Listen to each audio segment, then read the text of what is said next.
कहानी शुरू होती है शंघाई सिटी से। एक शांत कमरे में नीले हरे बालों वाली औरत जैंग वोंगशिन अपने न्यूबॉर्न बेटे को दूध पिला रही थी। वो अपने बच्चे चेंचिन से कहती है कि कितना लकी है वो, बस खाना और सोना। मुस्कुराते हुए बोली कि वो उसकी वजह से नींद खो रही है, लेकिन अगर वो स्वस्थ बड़ा हो जाए तो सब इसके काबिल है। उसे नहीं पता था कि ये बच्चा ऑर्डिनरी नहीं है। वो एक रीइंकारनेटेड इंसान था, अपने पिछले जीवन की कॉन्शियसनेस लेकर पैदा हुआ। दूध पीते पीते उसने नोट किया कि उसका दिमाग पूरी तरह डेवलप नहीं हुआ है, लेकिन फिर भी वो सब कुछ समझ रहा है। अचानक उसके सामने एक नीला गेम जैसा स्टेटस स्क्रीन आया। उस पर लिखा था, name Lin Jichin, age 33 days, biological level ordinary tier 1। तभी उसे एहसास हुआ कि उसके पास एक स्पेशल चीट एबिलिटी है।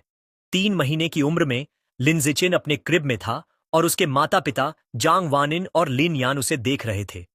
उसके पिता बोले कि यह बच्चा शारीरिक रूप से कितना गिफ्टेड लग रहा है, शायद बड़ा होकर एक माइटी जीन फ्यूजर बनेगा या कम से कम एक साइबॉग। तभी लिन जिचिन जोर जोर से किक मार रहा था। सिस्टम नोटिफिकेशन आया, kicked 10,000 times, biological attribute unlocked and advanced. अब उसे एक नया स्किल मिला, जिससे उसके शरीर का जो भी हिस्सा वो ट्रेन करेगा वो कार्बन बेस्ड लिमिट तक इन्फिनिटली स्ट्रांग बनता जाएगा। उसे महसूस हुआ कि उसकी ताकत बढ़ रही है। उसने सोचा, आखिर उसके पिता का मतलब क्या है जीन फ्यूजर्स और साइबॉग से, और उसने सुपर हीरोज जैसी कल्पना की। 4 महीने की उम्र में लिन जिचिन बैठना और रेंगना सीख गया था। अपने पेरेंट्स को डराने से बचने के लिए वो रात में अकेले ट्रेनिंग करता था। हर बार जब वो क्रॉल करता, सिस्टम उसे पॉइंट से रिवॉर्ड करता। 1 महीने बाद 5 महीने की उम्र में वो चलना मास्टर कर चुका था। 6 महीने में वो अब अपने पेरेंट्स के सामने भी बैठ और क्रॉल सकता था, बिना ज्यादा अजीब लगे। एक दिन टीवी देखते वक्त न्यूज रिपोर्ट में एबरेंट बीस्ट्स दिखाई गईं, जिनसे लड़ने के लिए जीन फ्यूजर्स और साइबॉग्स दोनों साथ लड़ रहे थे। तभी पहली बार लिन जिचिन को समझ आया कि ये दुनिया उसकी पुरानी दुनिया से कितनी अलग है। उसने जाना कि इस धरती पर म्यूटेशन हो चुका है और टेरिफाइंग क्रीचर्स पैदा हुए हैं, जिन्हें एबरेंट बीस्ट्स कहते हैं। इनसे लड़ने के लिए इंसानों ने 2 रास्ते बनाए। 1. मैकेनिकल असेंशन, जहां इंसान अपने शरीर को टेक्नोलॉजी से मॉडिफाई करके पावरफुल साइबॉग्स बनते हैं। 2. जीन मॉडिफिकेशन, जहां इंसान एबरेंट बीस्ट्स के जीन्स को अपने साथ फ्यूज करके जीन फ्यूजर्स बनते हैं और मॉन्स्टर्स से अपनी शक्ति से लड़ते हैं। ये सब डेंजर्स समझकर रीइंकार्नेटेड लिन जिचिन ने ठान लिया कि वो अपने सिस्टम का इस्तेमाल करके सुरक्षित बड़ा होगा, धीरे धीरे इवॉल्व करेगा और इस खतरनाक दुनिया में सरवाइव करेगा। एक दिन डोरबेल बजी।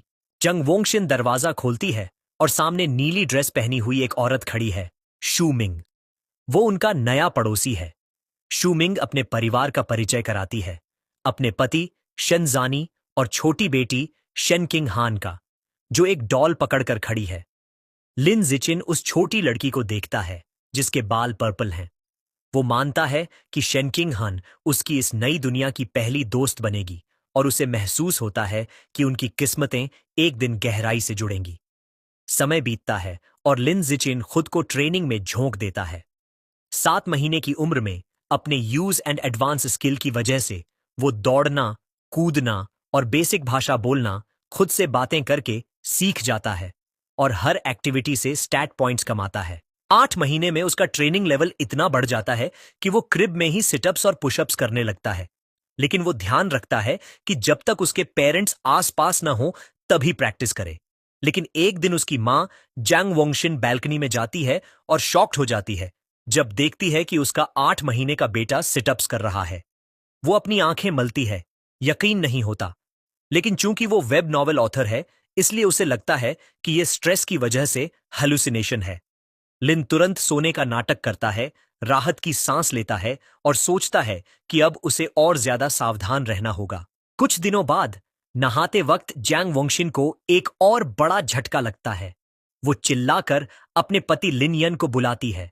जब वो भागते हुए आते हैं तो वो दिखाती है कि उनका 8 महीने का बेटा डिफाइंड एबीएस बना चुका है। लिन यान हैरान रह जाता है। वो उत्साहित होकर कहता है कि शायद उनका बेटा 1 इन अ मिलियन प्रोडिजी है और उसका भविष्य बहुत ब्राइट होगा।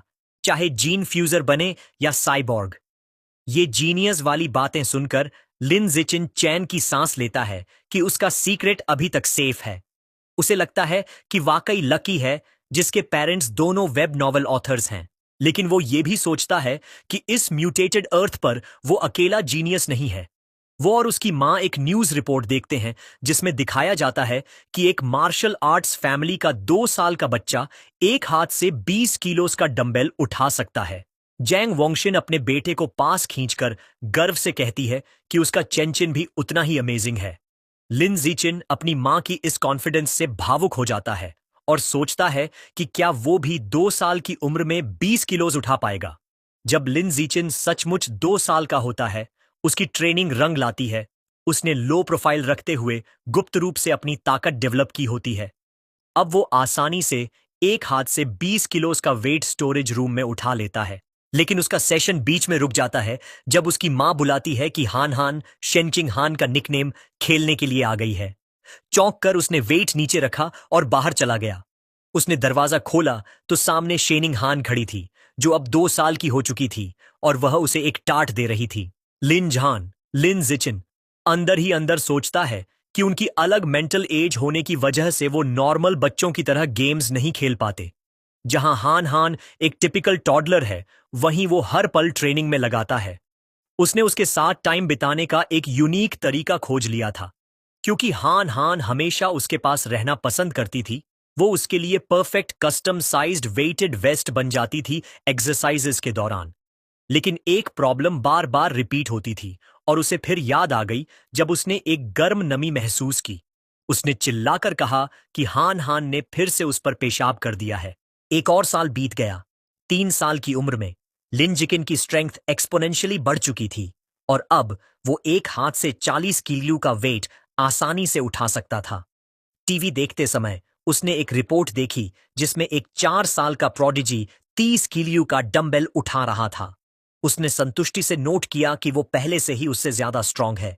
लेकिन अपनी प्रोग्रेस के बावजूद उसका सिस्टम अभी भी उसे ऑर्डिनरी टीयर 1 दिखा रहा था। उसने सोचा कि टीयर 2 तक पहुंचने के लिए आखिर उसे और क्या करना होगा। इन्हीं सवालों के साथ उसने पहली बार अपने घर से बाहर कदम रखा। बाहर की दुनिया एक स्टनिंग फ्यूचरिस्टिक सिटीस्केप थी, जहां बीस्टमैन और साइबॉग्स नजर आ रहे थे। उसने अंदाजा लगाया कि यही वो जीन फ्यूजर्स और साइबॉग्स हैं जिनके बारे में उसने सुना है। अपनी मां और पड़ोसियों शू मंग और शेन चिंगान के साथ वो लाइब्रेरी की ओर गया। क्योंकि उसके पेरेंट्स उसे इलेक्ट्रॉनिक डिवाइसेस इस्तेमाल नहीं करने देते थे, उसके लिए books he best source of information थे। लाइब्रेरी पहुंचकर उसकी मां ने उसे बच्चों वाले सेक्शन की तरफ इशारा किया, लेकिन लिन जिचिन सीधे एडवांस्ड इंसाइक्लोपीडियाज की तरफ बढ़ गया और चिंतित शेनिंग हान उसके पीछे पीछे चल दी। दोनों माताएं हैरानी से देख रही थीं। शू मंग ने पूछा कि उसे ये बुक्स क्यों पसंद हैं, तो जांग वांग ने अंदाजा लगाया कि ये उसकी जीनियस जीन्स की वजह से है। शेनिंग हान ने उसे कुकीज ऑफर की, लेकिन लिन जिचिन अपनी रीडिंग में पूरा डूबा हुआ था। इन बुक्स से उसने सीखा कि सारी लाइफ को 6 बायोलॉजिकल लेवल्स में डिवाइड किया गया है। Ordinary, advanced, rare, epic, legendary और मिथिकल, और हर लेवल को 9 टीयर्स में बांटा गया है। उसने महसूस किया कि उसके पेरेंट्स जैसे नॉर्मल इंसान तो बिल्कुल नीचे हैं। ऑर्डिनरी टीयर 1 यानी हायर लेवल बीइंग्स की तुलना में बिल्कुल चींटी जैसे इनसिग्निफिकेंट। ये नॉलेज लिन जिचिन के अंदर एक आग जला गई। उसे अपनी ट्रेनिंग और तेज करनी थी, लेकिन कवर बनाए रखते हुए। तभी उसके सिस्टम ने उसे एक नया क्वेस्ट दिया। 100 मिलियन कैरेक्टर्स पढ़ो और सेलेस्टियल राउट ऑफ विजडम का रिवॉर्ड पाओ। माइंड और बॉडी दोनों को ट्रेन करने के इस चांस से एक्साइटेड होकर उसने ये क्वेस्ट एक्सेप्ट कर लिया। अगले 1 साल तक लिन जिचिन ने अपना समय शारीरिक ट्रेनिंग और बहुत पढ़ाई में बांट दिया। 4 साल की उम्र में वह और शेन चिंगहान अपने टीचर मिस जांगमे का हाथ पकड़े हुए किंडरगार्टन जाने लगे। उसकी मेहनत रंग लाई। स्कूल शुरू होने के थोड़े समय बाद ही वह ऑर्डिनरी टीयर 2 तक पहुंच गया। उसकी फिजिकल ताकत बेहद जबरदस्त थी। वह एक हाथ से 80 किलो वेट उठा सकता था, 1.2 मीटर ऊंचाई तक कूद सकता था और 100 मीटर की दौड़ सिर्फ 11 सेकंड से कम समय में पूरी कर सकता था। ये आंकड़े किसी एडल्ट के लिए भी बहुत बड़े हैं। एक किंडरगार्टनर की तो बात ही छोड़ो। एक दिन उसने देखा कि कुछ बच्चे शेन चिंग हान को घेर कर खड़े हैं और उसे बेड वेटर कहकर चिढ़ा रहे हैं। अपने दोस्त को रुलाते हुए देखकर उसे समझ आ गया कि अब उसे एक्शन लेना होगा। वह नाटकीय अंदाज में सीधा पुलिस के बीच कूद गया, उन्हें घूरा और डरावनी धमकी दी। अगर किसी ने फिर से हान हान को सताया तो वो हर दिन उनके बेड पर पेशाब कर देगा। उसकी ये बचकानी लेकिन डरावनी धमकी काम कर गई। सारे बुलीज रोने लगे और कसम खाई कि वो कभी किंडरगार्टन वापस नहीं आएंगे। शेन चिंगहान ने अपने प्रोटेक्टर को प्रशंसा भरी नजरों से देखा। इस काम से उसके सिस्टम ने एक नया अचीवमेंट अनलॉक किया, किंडरगार्टन किड किंग का टाइटल और साथ ही एक नई क्वेस्ट सीरीज भी। लिन बेहद खुश था कि अब वह एक साथ कई क्वेस्ट्स पर काम कर सकता है। आधा साल बाद उसने अपना रीडिंग क्वेस्ट पूरा कर लिया। उसने 100 मिलियन कैरेक्टर्स पढ़ लिए थे और उसे इनाम मिला, सेलेस्टियल रूट ऑफ विजडम, जिसने उसे परफेक्ट याददाश्त और पीक ह्यूमन लर्निंग एबिलिटी दी। समय तेजी से बीता और जल्द ही वह और शेन चिंगहान लगभग 7 साल के हो गए, अपने किंडरगार्टन ग्रेजुएशन फोटो के लिए पोज करते हुए। वेकेशन में भी लिन जिचिन ने आराम नहीं किया। अब वह इतना ताकतवर हो गया था कि 200 किलो बारबेल से ट्रेनिंग कर सकता था। छुट्टियों के दौरान उसकी एबिलिटीज नई ऊंचाइयों पर पहुंच गईं। वह 2 मीटर से भी ऊंचा कूद सकता था और 100 मीटर की दौड़ में 8 सेकंड बैरियर तोड़ चुका था, 7.98 सेकंड्स का समय लेकर। उसका दिमाग भी उतना ही तेज हो चुका था, उसकी नई एबिलिटी से बूस्ट होकर।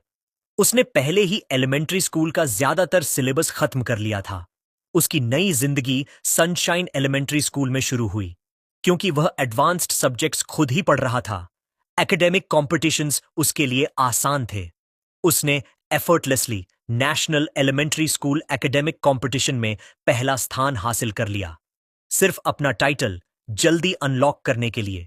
जब भी उसे फ्री टाइम मिलता, वह शेन चिंगहान को प्राइवेट ट्यूटरिंग देता। वो भले एक्सेप्शनल टैलेंट नहीं थी, लेकिन मेहनती जरूर थी। उसकी मदद से उसकी ग्रेड्स तेजी से इंप्रूव हो गईं। सिर्फ एक सेमेस्टर बाद ही वह क्लास में दूसरे नंबर पर आ गई, जबकि लिन जिचिन पहले स्थान पर था। अपनी क्वेस्ट को स्पीड अप करने के लिए उसने स्कूल स्पोर्ट्स मीट्स में भी हिस्सा लिया और हर रिकॉर्ड तोड़ डाला। उसे लगा था कि उसकी स्कूल लाइफ इसी प्रेडिक्टेबल रूटीन में चलती रहेगी, लेकिन तभी एक नया स्पेशल ट्रांसफर स्टूडेंट आया। टीचर ने नए स्टूडेंट का परिचय कराया, एक लड़की लंबे सिल्वरी ब्लू बालों के साथ, जिसका नाम था बाय। लिन जिचिन ने तुरंत समझ लिया कि वह अलग है। जैसे ही वह दरवाजे पर खड़ी हुई, उसे फेंट अनयूजुअल ऑरा महसूस हुआ, जो किसी नॉर्मल इंसान की नहीं थी। जैसे ही नई ट्रांसफर स्टूडेंट बाईशुअर सीट ढूंढने के लिए अंदर चली, बाकी स्टूडेंट्स जिज्ञासा से उसे देखने लगे। शेनचिंग हन झुककर लिन जिचिन, जिसे वो प्यार से श्याओचेन बुलाती है, से फुसफुसाती है कि बैशु के बाल कितने सुंदर हैं, बिल्कुल विंटर की स्नोफ्लेक्स जैसे। लेकिन लिन जिचिन का मूड ब्यूटी पर बात करने का नहीं था। जैसे ही बयू उसके पास आकर बैठी, उसका ध्यान उस अजीब नॉन ह्यूमन ऑरा पर था जो वो उससे महसूस कर रहा था। उसने सोचा, क्या ये कोई जीन फ्यूजर है या फिर किसी का डिसेंडेंट? आने वाले दिनों में बाई सबके लिए एक रहस्य साबित हुई। वो किसी से बात नहीं करती थी और जैसे ही क्लास खत्म होती, अपना सिर डेस्क पर रख देती और बिल्कुल हिलती भी नहीं। वो तो बमुश्किल वॉशरूम के लिए भी उठती थी। शुरुआत में बच्चे क्यूरियस थे, यहां तक कि उसके सोते हुए फोटोज भी लेते थे। लेकिन जब उसका बिहेवियर वैसा ही रहा तो सबका इंटरेस्ट चला गया और क्लासरूम फिर से नॉर्मल हो गया। लेकिन 1 महीने बाद यह शांति टूट गई। एक अजीब फिनोमिनन शुरू हुआ। बावर के शरीर से एक सफेद चिपचिपा लिक्विड निकलने लगा। वो सब्सटेंस बहुत बदबूदार था और उसके कपड़ों और पैरों पर बहता रहा। बाकी स्टूडेंट्स ने घृणा से रिएक्ट किया और शिकायत करने लगे कि स्मेल कितनी खराब है।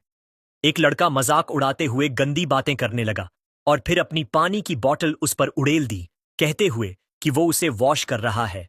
अपमानित और भीगी हुई बिशु ने डेस्क पर अपनी मुट्ठी भींच ली। आंसू उसके चेहरे पर बहने लगे और वो हल्की हल्की सिसकियों के साथ रोने लगी। बुलीज उसकी हालत देखकर जोर जोर से हंसने लगे। अपनी डेस्क से देखते हुए शेनकिंग हान ने चिंता भरी नजरों से लिन जिचिन से पूछा, क्या हम उसकी मदद कर सकते हैं? लिन जिचिन उलझन में था। उसने तो शुरू से महसूस किया था कि बायू खतरनाक है, तो फिर वो क्यों रो रही है? लेकिन उसने मदद करने का फैसला किया। जैसे ही वो बुलीज की तरफ बढ़ा, उसने अपनी सोच फिर से बदली।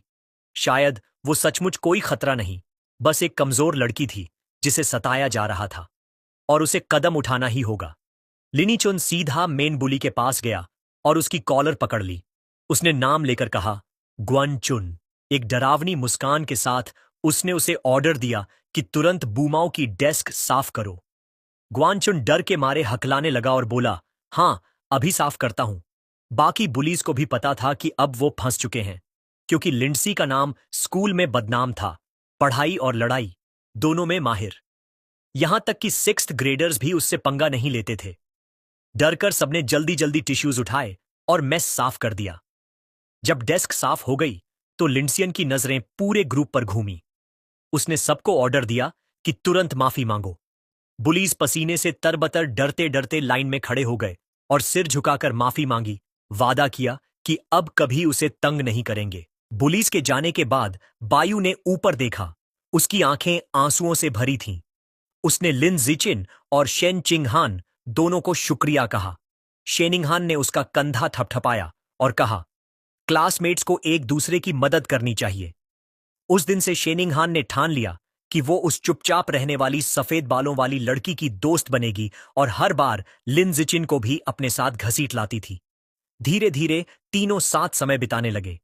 शेनिंगहान हमेशा सबसे अच्छे स्नैक्स पहले बयू को देती।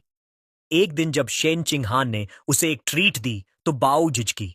उसने कहा, क्या तुम्हें मेरी स्मेल से घिन नहीं आती? मुझे माफ करना कि मैंने तुम पर भरोसा नहीं किया, लेकिन बचपन से सबने मुझे दूर रखा है। किसी का अच्छा होना इतना अनरियल लगता है कि मुझे लगता है मैं सपना देख रही हूं। बिशुअर हैरान रह गई जब शेनिंगहान ने मजबूती से कहा, यह सपना नहीं है। वो हल्की मुस्कान के साथ बोली, मुझे पता है कैसा लगता है। मैं कभी तुमसे घिन नहीं करूंगी। अगर तुम चाहो तो हम हमेशा के लिए दोस्त रहेंगे। उसने हल्के गुस्से के साथ लिंडिक को भी इस वादे में खींच लिया। भावनाओं से भरकर बाशुअर ने शीनिंगहान को कसकर गले लगा लिया। उसकी आंखों से आंसू बहने लगे और उसने उनका बार बार शुक्रिया किया। थोड़ा संभलने के बाद उसने कहा कि वो भी उन्हें एक गिफ्ट देना चाहती है। उसने एक नेकलेस निकाला जिसमें 2 बीस्ट फैंग्स थे और बताया कि ये उसकी मां का बर्थडे गिफ्ट था। उसने कहा कि ये उनकी दोस्ती का सिंबल होगा। शेनिंगहान ने खुशी खुशी हामी भरी। तीनों बच्चे स्कूल यार्ड में खड़े हुए डूबते सूरज की रोशनी में खुशी खुशी बोल पड़े, हम हमेशा दोस्त रहेंगे। लेकिन जैसे ही उनकी नई दोस्ती मजबूत हुई, अचानक सब बदल गया। एक दिन शेनिंगहान हैरान रह गई जब उसे पता चला कि बायू ने स्कूल छोड़ दिया है। लिंडिचिन ने इसकी पुष्टि की, बताते हुए कि उसने उसे खुद विथड्रॉल पेपर्स भरते देखा था। उसकी यादों में वो मोमेंट ताजा हो गया। उसने प्रिंसिपल के ऑफिस के दरवाजे से देखा था, जहां बायू प्रिंसिपल के साथ थी और एक बड़ा डरावना आदमी साइबरनेटिक आर्म्स के साथ खड़ा था। प्रिंसिपल ने उस आदमी को भरोसा दिलाया कि बैशु के सारे पेपर पूरे हो गए हैं और उसकी जानकारी गोपनीय रखी जाएगी। ये देखकर लिन जिचिन का शक पक्का हो गया कि बैशु की पहचान साधारण नहीं थी। उस दिन के बाद उसने उसे फिर कभी नहीं देखा और सोचता रह गया कि असल में वो कौन थी। कुछ समय बाद लिन जिचिन घर पर अपनी मां जांग वांगशिन को शोल्डर मसाज दे रहा था। मां ने चैन की सांस ली और बोली कि टाइपिंग के लंबे दिन के बाद ये मसाज बिल्कुल परफेक्ट है। अंदर ही अंदर लिन जिचिन ने नोट किया कि उसने ये प्रोफेशनल मसाज स्किल्स अपने सेलेस्टियल रूट ऑफ विजडम की वजह से सीखे हैं और उसे हैरानी हुई कि ये इतनी काम की निकली। उनकी शांत शाम को एक बड़ी खबर ने तोड़ दिया।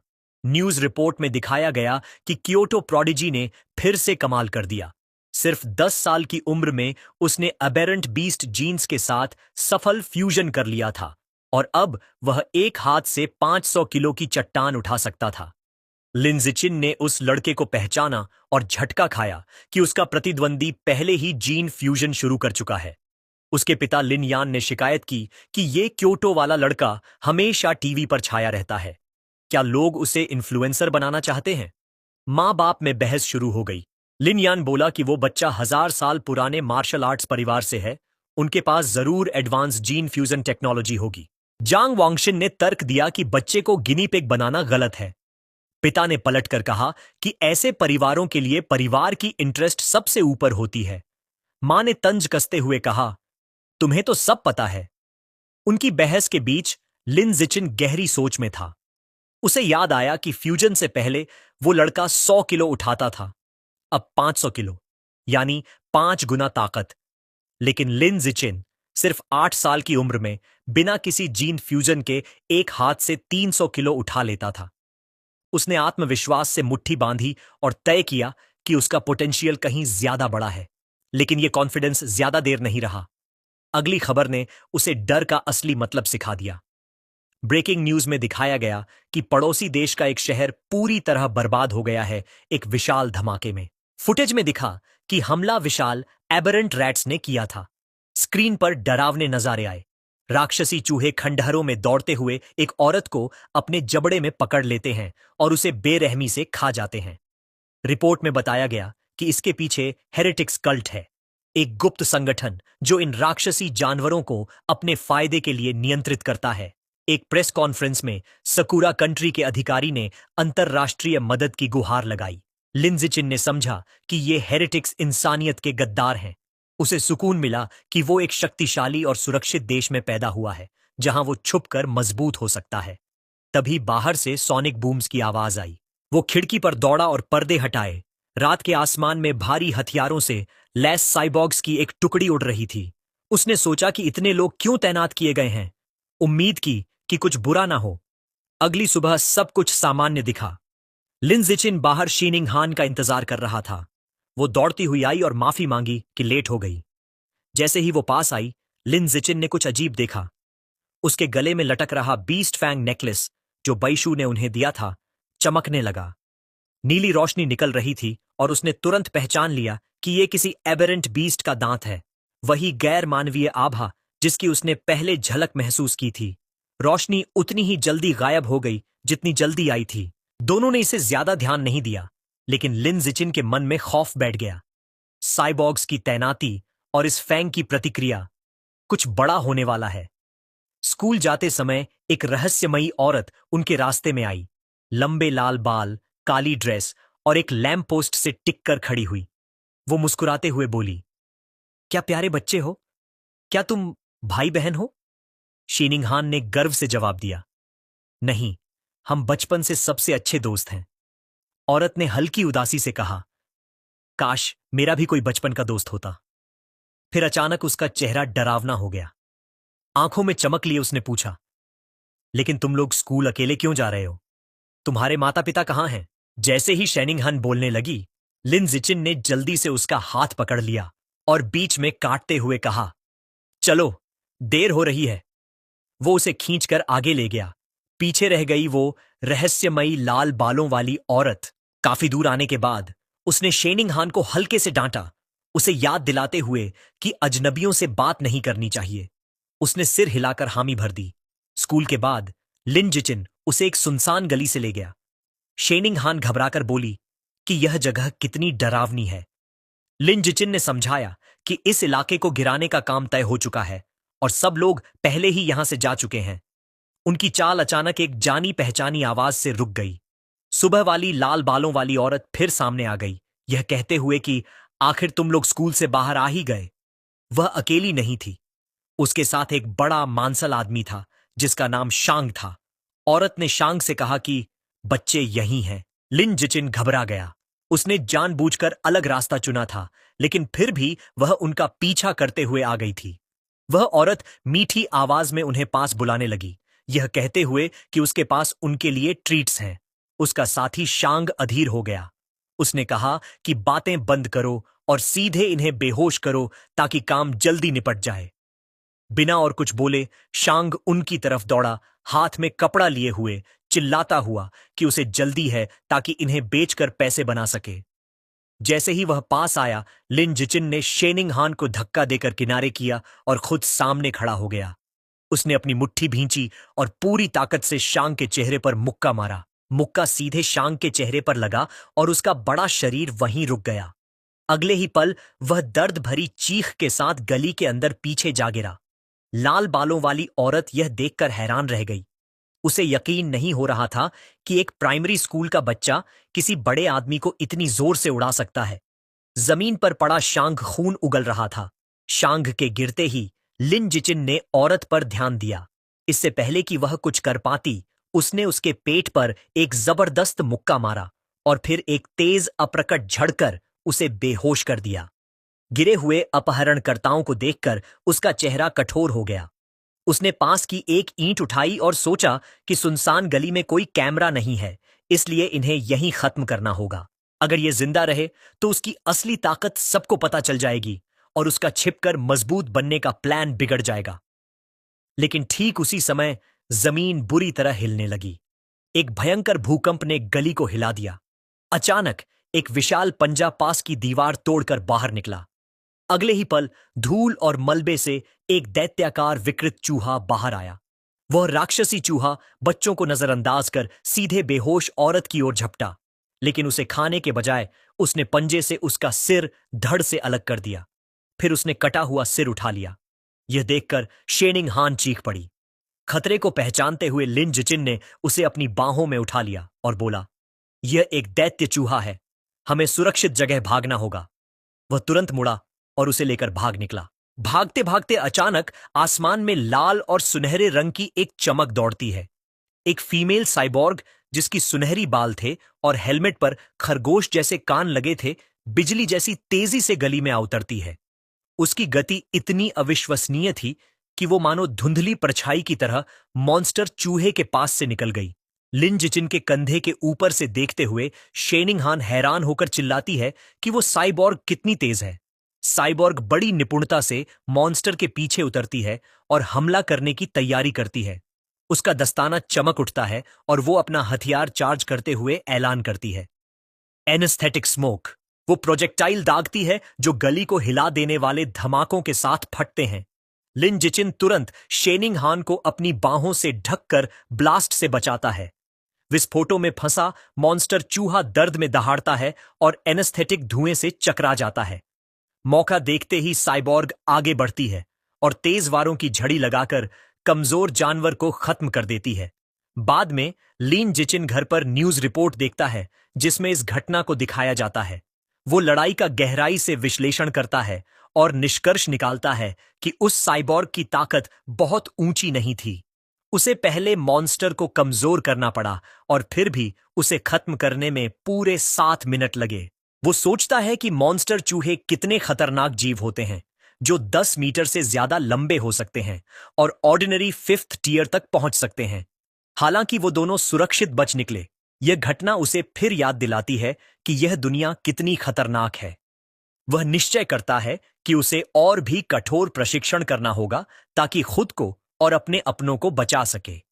इसके बाद उसे अपने ट्रेनिंग स्पेस में देखा जाता है, जहां वो भारी बारबेल के साथ वेटेड स्क्वाट्स कर रहा होता है। सिस्टम उसे इसके लिए पॉइंट से पुरस्कृत करता है। भले ही मॉन्स्टर चूहों का खतरा मंडरा रहा है, जिंदगी आगे बढ़ती रहती है। कुछ ही समय बाद लिन जिचिन और शेनिंग हान अपने 9वें जन्मदिन का जश्न मनाते हैं। दोनों परिवार एक बड़े केक के इर्द गिर्द जमा होते हैं। विश मांगने के बाद दोनों एक दूसरे को तोहफे देते हैं।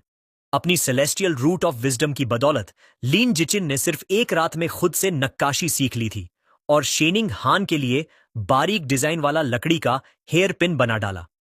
शेनिंग हान बहुत खुश हो जाती है, उसे बालों में लगाकर मुस्कुराती है और कहती है कि उसे यह बहुत पसंद है। समय तेजी से बीतता है और दोनों एलिमेंट्री स्कूल से ग्रेजुएट होकर मिडिल स्कूल शुरू करते हैं। इसी समय सिस्टम उसे नोटिफाई करता है कि उसने 9 साल की कंपल्सरी एजुकेशन पूरी करके नया अचीवमेंट हासिल किया है। किंडरगार्टन किड किंग और एलिमेंट्री स्कूल टॉप डॉग दोनों टाइटल्स अनलॉक हो जाते हैं। वो उत्साहित हो जाता है कि अगला टाइटल मिडिल स्कूल ओवरलॉर्ड होगा, जिससे उसे survival of the fittest attribute मिलेगा। छुट्टियों के दौरान भी वो हाई इंटेंसिटी ट्रेनिंग करता है। उसके ट्रेनिंग सेशन में शामिल होता है पीठ पर भारी चट्टान रखकर 1000 पुशअप्स, जिससे उसकी स्टैट्स में भारी बढ़ोतरी होती है। उसकी मेहनत रंग लाती है। स्कूल शुरू होने से ठीक पहले 10 किलोमीटर दौड़ के बाद उसका सिस्टम ऐलान करता है कि उसकी बायोलॉजिकल लेवल बढ़कर ऑर्डिनरी 3rd टियर तक पहुंच गई है। उसके शारीरिक गुण आश्चर्यजनक रूप से बढ़ गए थे।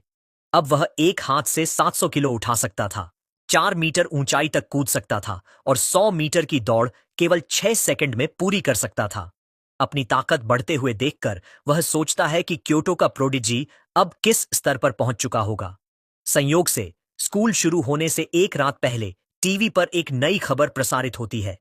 रिपोर्ट में बताया जाता है कि अब 14 साल का हो चुका प्रोडिजी विशाल चींटी के जीन के साथ फ्यूज हो चुका है और एक हाथ से 2000 किलो का मिश्र धातु ब्लॉक उठा सकता है। लिन जिचिन गणना करता है कि चूंकि विशाल चींटी के जीन ताकत को 4 से 8 गुना तक बढ़ा देते हैं, तो प्रोडिजी की असली ताकत बिना जीन के सहारे लगभग 500 किलो ही है। इसका मतलब यह था कि वह अब भी बुनियादी रूप से प्रोडिजी से ज्यादा ताकतवर है। यह सोचकर उसके चेहरे पर मुस्कान आ जाती है और वह कल्पना करता है कि भविष्य में जीन फ्यूजन के साथ वह कितना शक्तिशाली बनेगा। अगले दिन मिडिल स्कूल शुरू होता है।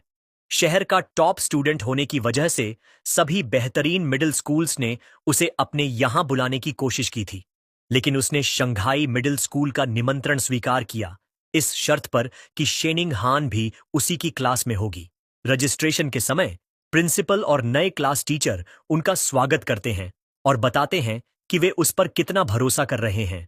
थोड़ी औपचारिक बातों के बाद वह बहाना बनाकर शेनचिंग हान के साथ वहां से निकल जाता है। दरअसल शंघाई मिडिल स्कूल चुनने का असली कारण उसकी बेहतरीन खेल सुविधाएं थीं। उन्होंने तय किया था कि क्लास शुरू होने से पहले स्कूल के कोर्ट पर बैडमिंटन खेलेंगे। कोर्ट पर उत्साहित शेनिंग हान कहती है कि अब खेल शुरू करना चाहिए। वह शॉट लगाते हुए अपने अंदाज में उसे फेरीज कर्व बॉल कहती है। लिन जिचिन आसानी से शटलकॉक को हवा में पकड़ लेता है, लेकिन उनका खेल बीच में ही रुक जाता है। एक ग्रुप सीनियर स्टूडेंट्स वहां आ जाता है और उनका लीडर, जिसने उलटी कैप पहन रखी थी, शटलकॉक छीन लेता है और कहता है कि यह कोर्ट उनके लिए रिजर्व है। उसके दोस्त मजाक उड़ाते हुए कहते हैं कि शेनिंग हान चाहें तो उनके साथ खेल सकती है। शेनिंग हान डटकर जवाब देती है कि उन्हें नियमों का पालन करना चाहिए और वे लोग पहले आए थे। लिन जिचिन उसकी ओर बढ़ते सीनियर्स को ठंडी नजर से देखता है और सख्त लहजे में कहता है कि वह शेनिंग हान से दूर रहें और याद रखें कि पहले आओ पहले पाओ का नियम लागू होता है। लीडर घमंडी अंदाज में हंसते हुए कहता है कि अब कोर्ट उसी का है।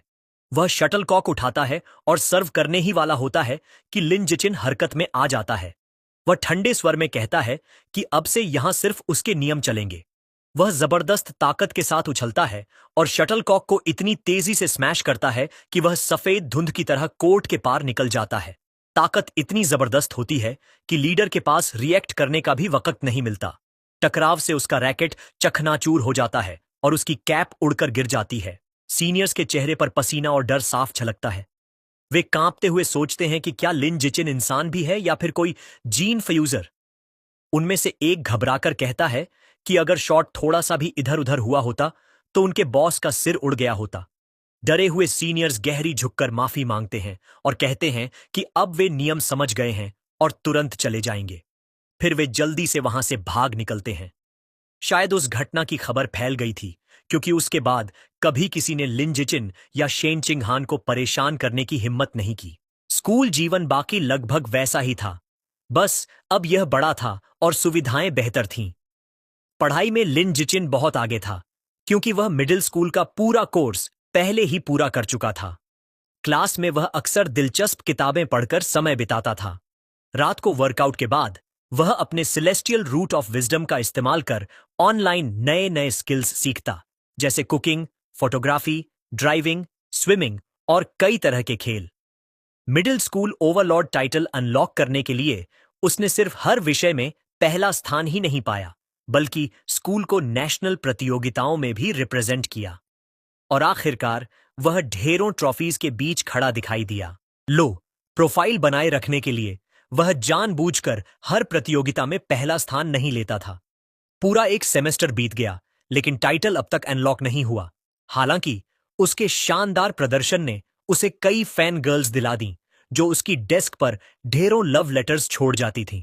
लेकिन उसने उन सबको नजरअंदाज कर दिया। शेनचिंग हान को ट्यूशन देने के अलावा वह आने वाले स्कूल स्पोर्ट्स फेस्टिवल पर ध्यान केंद्रित कर रहा था। उसे विश्वास था कि अगर उसने उसमें पूरी तरह दबदबा बना लिया तो आखिरकार टाइटल अनलॉक हो जाएगा। फेस्टिवल के लिए उसने सिर्फ 3 इवेंट्स चुने, शॉट पुट, हाई जंप और स्प्रिंटिंग, जो क्रमशः ताकत, छलांग और गति का प्रतिनिधित्व करते थे। शॉटपुट में उसने आश्चर्यजनक 201.1 मीटर तक थ्रो किया। हालांकि उसने खुद को सुपर ह्यूमन न दिखाने के लिए काफी कंट्रोल किया, फिर भी वह आसानी से तीनों इवेंट्स में पहला स्थान ले गया। जब वह शेनिंगहान के साथ बैठा अपना गोल्ड मेडल निहार रहा था, तभी उसे अपने शरीर में नई ताकत उभरती हुई महसूस हुई। एक सिस्टम नोटिफिकेशन प्रकट हुआ जिसमें घोषणा हुई कि उसकी उपलब्धियां बाकी सभी छात्रों से बहुत आगे निकल जाने के कारण उसने middle school Overlord title unlock कर लिया है। तीनों स्कूल एज टाइटल्स अनलॉक होने के साथ ही dominant 9 years of compulsory education achievement पूरा हो गया और उसे नया बायोलॉजिकल एट्रीब्यूट मिला, सर्वाइवल ऑफ द फिटेस्ट। उस ताकत को अपने अंदर बहता महसूस करते हुए लिन जिचिन ने संतोष के साथ महसूस किया कि टाइटल आखिरकार अनलॉक हो गया है। जैसे ही लिन जिचिन और शेनिंगहान स्कूल छोड़ते हैं, वो अपने नए survival of the fittest attribute के बारे में सोचता है। ये एबिलिटी एक प्रेडेटर को दूसरे क्रीचर्स की लाइफ एसेंस खाकर इवॉल्व करने देती है। वो सोचता है, लाइफ एसेंस क्या होता है? वो सोच में खो जाता है जब तक शेनिंगहान उसे रोकती है। हकीकत में वापस आकर उसे एक आइडिया आता है। वो शेनिंगहान से पूछता है कि क्या वो उसका बीस्ट फैंग नेकलेस बोरो कर सकता है। वो मान जाती है और उसे दे देती है। जैसे ही उसकी उंगलियां फैंग को छूती हैं, सिस्टम नोटिफिकेशन आता है। इसमें लिखा होता है कि उसने एबिसल जायंट बटरफ्लाई की लाइफ एसेंस का एक ट्रेस डिवावर कर लिया है और नया गाइड बुक खुल गया है जिसमें 1% प्रोग्रेस है। उसके आसपास एक बड़ी अंधेरी तितली की स्पेक्ट्रल इमेज आती है जिसके पंखों पर आंखें होती हैं। वो चौंक जाता है कि फैंग असल में बटरफ्लाई का टूथ है। उस रात और जानने की उम्मीद में वो एबिसल जायंट बटरफ्लाई के बारे में ऑनलाइन सर्च करता है, परंतु उसे कोई रिजल्ट नहीं मिलता। समझ जाता है कि उसे इस एग्जॉटिक बीस्ट को खुद पढ़ना पड़ेगा। उसे याद आता है कि बाय शुअर ने उन्हें 2 फैंग दिए थे। वो अपने बैग में खोजता है और दूसरा फैंग निकालता है। दूसरा फैंग पकड़कर वो फिर से उसकी पावर अब्सॉर्ब करता है। एक और सिस्टम नोटिफिकेशन आता है जो बताता है कि उसने दूसरे लाइफ एसेंस का ट्रेस भी डिवावर कर लिया है, पर गाइडबुक प्रोग्रेस सिर्फ 2% तक बढ़ा है। वो फैंग को देखकर निराश होता है, समझता है कि उसमें लाइफ एसेंस ज्यादा नहीं बचा है। वो सोचता है कि एबिसल जायंट बटरफ्लाई की पूरी पावर अनलॉक करने के लिए उसे कोई और तरीका ढूंढना पड़ेगा। अगले दिन स्कूल के बाद अपनी ट्रेनिंग तेज करने और किसी भी एबेरेंट बीस्ट से जल्दी बचने के लिए लिन जिचिन रोज स्कूल जाने आने में शेनिंगहान को बाइक पर लेकर जाता है। जब वे स्कूल के मैदान से बाहर निकल रहे होते हैं, एक आदमी उन्हें बुलाता है। ट्रैक सूट पहने आदमी जिचिन को रोकता है और खुद को कोच गुओ बताता है, जो स्कूल की मार्शल आर्ट्स टीम का कोच है। वो लिन जिचिन की खेल प्रतियोगिता में परफॉर्मेंस की तारीफ करता है, जहां उसने स्कूल हिस्ट्री का सबसे अच्छा प्रदर्शन किया था। उत्साह से वो फॉर्मली उसे टीम ज्वाइन करने का इनविटेशन देता है, बोलता है कि उसकी एथलेटिक टैलेंट उसकी पढ़ाई से ज्यादा है। कोच गुओ उसे हां कहने को कहता है, पर सोचने के लिए भी टाइम देता है। कोच गुओ इतनी जल्दी और जोश से बोलता है कि लिन जिचिन मना नहीं कर पाता। जब वे बाइक पर निकलते हैं, कोच उन्हें विदा कहता है और बताता है कि मार्शल आर्ट्स टीम जिम के रूम सी में है और अगली बार अगर फ्री हो तो आने के लिए कहता है। सूरज ढलते ही लिन जिचिन अपने कमरे में वापस आता है। अपनी नई एबिलिटी टेस्ट करने के लिए तैयार होता है। वो हाथों से हाथ मारकर एक कॉकरोच और मस्कीटो मारता है जो उसे मिला। वो मरे हुए इंसेक्ट्स को देखता है, पर कोई पावर सर्ज महसूस नहीं करता। समझता है छोटे और आम क्रीचर्स मारने से स्किल एक्टिवेट नहीं होती। वो सोचता है कि सिर्फ ताकतवर या एग्जॉटिक बीस्ट्स में लाइफ एसेंस होती है जिसे डिवावर कर वो इवॉल्व कर सकता है। इस नए आइडिया की जांच के लिए वो एक सुपरमार्केट जाने का फैसला करता है जहां बीस्ट मीट बेचा जाता है। शेनिंगहान को पीछे बिठाकर वो शहर की तरफ बाइक चलाता है। जल्दी ही वे एक बड़ा मल्टी स्टोरी सुपरमार्केट पहुंचते हैं। अंदर वे गलियारों के माध्यम से चलते हैं और लिन जिचिन नोट करता है कि भले ही बहुत सारा बीस्ट मीट है, लेकिन वो सब प्री पैकेज्ड है। उसे पता है कि बिना मांस को छुए वह अपनी थियरी नहीं टेस्ट कर सकता। जब वह फ्रस्ट्रेटेड होने लगता है, तभी उसे एक बुच्चर की आवाज सुनाई देती है जो ताजा काटा गया बीस्ट मीट बेच रहा है। वो एक काउंटर देखता है जहां लिखा होता है fresh beast meat, pre packaged नहीं, सेफ टू ईट। वहां एक बुच्चर बड़े टुकड़ों में मांस काट रहा होता है। लिन जिचिन शेनिंग हान से कहता है कि वो इंतजार करे और वो मांस को चेक करने वाला है। वह और कुछ नहीं बताता, बस जल्दी से काउंटर की ओर भागता है। वह अपना हाथ फ्रेश कटे बीस्ट मीट पर रखता है। जैसे ही उसका हाथ मांस से टच होता है, एक तेज पर्पल एनर्जी की लहर उसके अंदर बहने लगती है। जैसा कि उसने सोचा था, बीस्ट मीट में लाइफ एसेंस की मजबूत लहर होती है।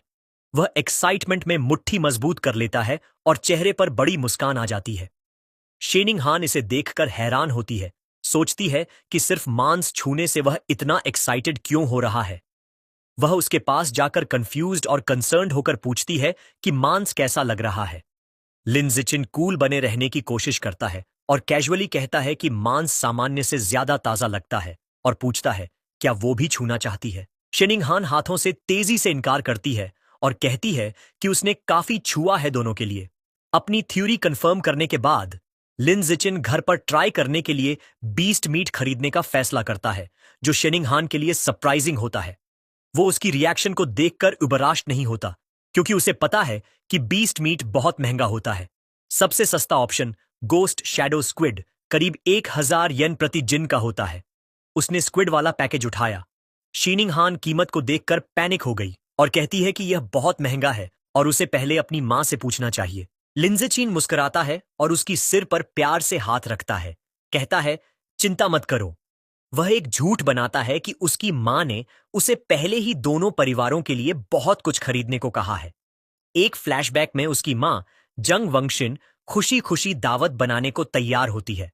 अंदर से लिन जिचिन स्वीकार करता है कि शेयरिंग उसकी योजना का हिस्सा है, लेकिन उसका ज्यादा इंपॉर्टेंट कारण यह टेस्ट करना है कि क्या वह खाने के दौरान लाइफ एसेंस अब्सॉर्ब कर सकता है, क्योंकि उसे डर है कि सीधे अब्सॉर्प्शन से मांस खराब हो जाएगा।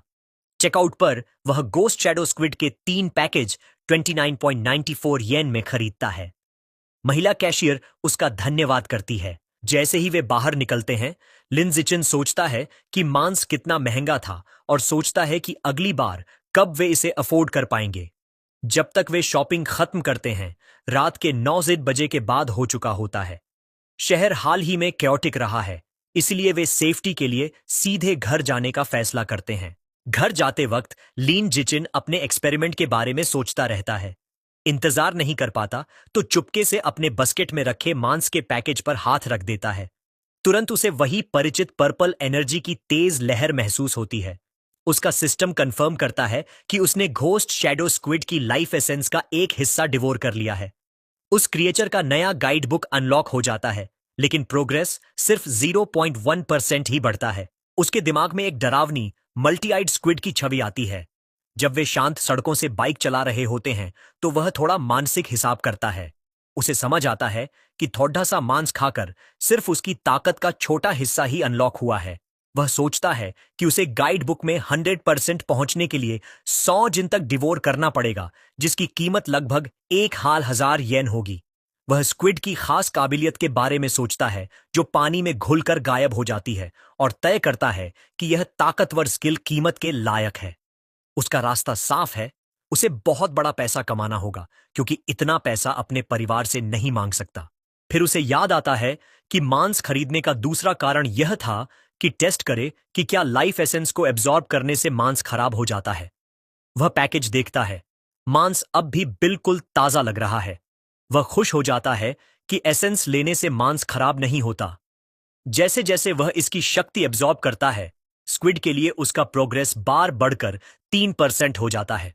उसकी एकाग्रता उस वक्त टूटी जब शेनिंग हान ने चेतावनी दी। उसने तेजी से ब्रेक लगाकर बाइक रोकी, बस कुछ इंच दूर एक जोड़े से टकराने से बचते हुए, और माफी मांगी।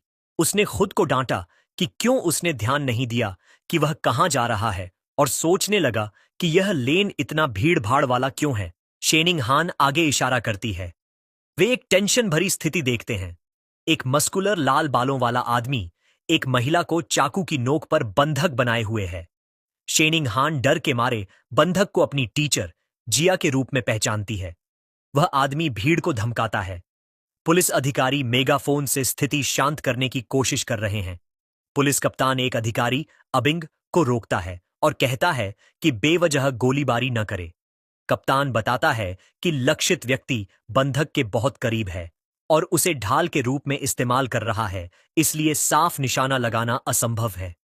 अधिकारी सोने की गैस की सलाह देता है, पर कप्तान मना कर देता है क्योंकि उसे डर है कि इसका असर होने से पहले संदिग्ध उत्तेजित हो सकता है। पुलिस झिझक रही होती है, तभी लिन जिचिन आगे बढ़ता है। वह फुटपाथ से एक छोटा पत्थर उठाता है और अविश्वसनीय गति और सटीकता से उसे फेंक देता है।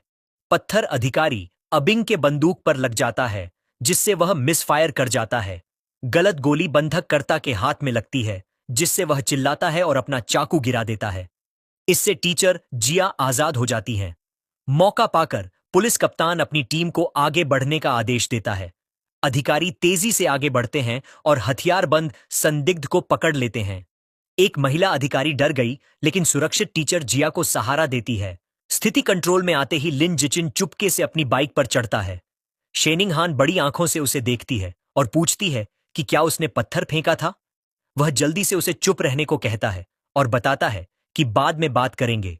फिर वे बाइक चलाते हुए वहां से चले जाते हैं।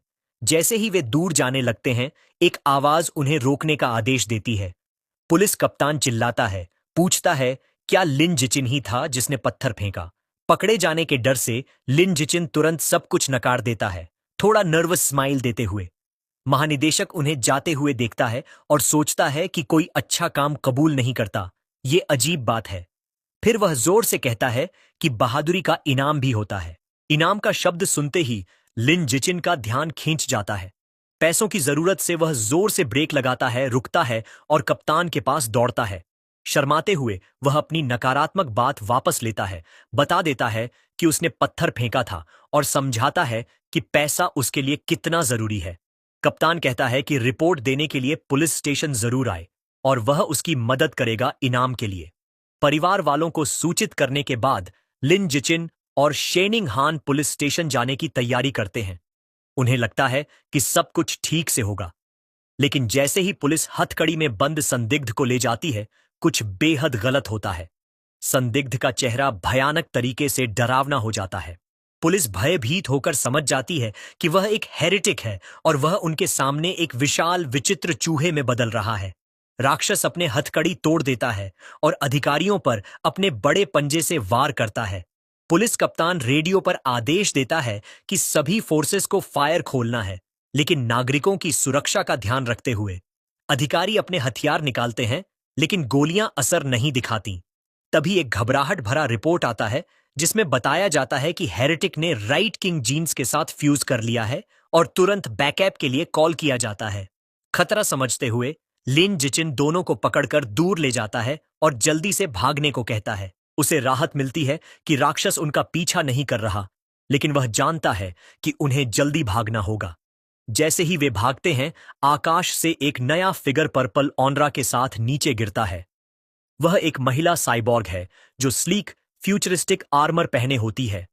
वह विशाल चूहे पर एक जोरदार वार करती है, जिससे वह पीछे हट जाता है। हवा में तैरती हुई वह साइबॉर्ग, जिसके बाल छोटे और डार्क पर्पल हैं, अपने सीने में लेजर कैनन चार्ज करती है। फायर करने के कमांड पर वह एक विशाल तबाह करने वाली पर्पल एनर्जी किरण छोड़ती है, जो म्यूटेंट राइट को पूरी तरह घेर लेती है। क्रीचर दर्द में दहाड़ता है और पूरी तरह से खत्म हो जाता है। केवल जल चुकी झांसी बचती है। लिन जिचिन चौंक जाता है और साइबॉर्ग की जबरदस्त ताकत को देखता है। खतरा खत्म होते ही टीचर ता और शेनिंग हान राहत की सांस लेते हैं। लिन जिचिन ज्यादा अपनी बाइक की चिंता करता है, ध्यान देता है कि ब्लास्ट ने उसे नहीं मारा, वरना बड़ा आर्थिक नुकसान होता। जैसे ही टेंशन खत्म होती है, उसे अचानक एक बात समझ आती है। वह बाइक के बास्केट में देखता है और पाता है कि महंगा गोस्ट शैडो स्क्विड मीट खराब हो चुका है और बदबू आ रही है। अब वह समझता है कि उसकी शुरुआती थ्योरी सही थी। लाइफ एसेंस अब्सॉर्ब करने से मीट खराब हो जाता है, लेकिन इसका असर धीरे धीरे होता है। एक फूला हुआ टेंटिकल उठाते हुए वह सोचता है कि उसे कोई बहाना बनाना पड़ेगा और लड़ाई और मृत हेरेटिक को दोष देता है। ड्रामेटिक अंदाज में वह स्पॉइल्ड टेंटिकल नीचे फेंकता है और जोर से कहता है कि मीट जानवर की लड़ाई और साइबॉर्ग के अटैक की वजह से जला है। टीचर कॉवे उसे सांत्वना देती है, कहती है जो जरूरी है वो ये कि सब सुरक्षित हैं। हालांकि वे कप्तान की गुजारिश पर घर जाने का सोचते हैं। वे सुरक्षा टीम के साथ स्टेशन जाते हैं। वे उम्मीद नहीं कर रहे थे कि वे उसी वैन में जाएंगे जहां हेरेटिक के शरीर के अवशेष रखे थे। लेजर ब्लास्ट के बाद उसके पास सिर्फ आग लगे मांस का ढेर बचा था और उसकी सुगंध जोरदार थी।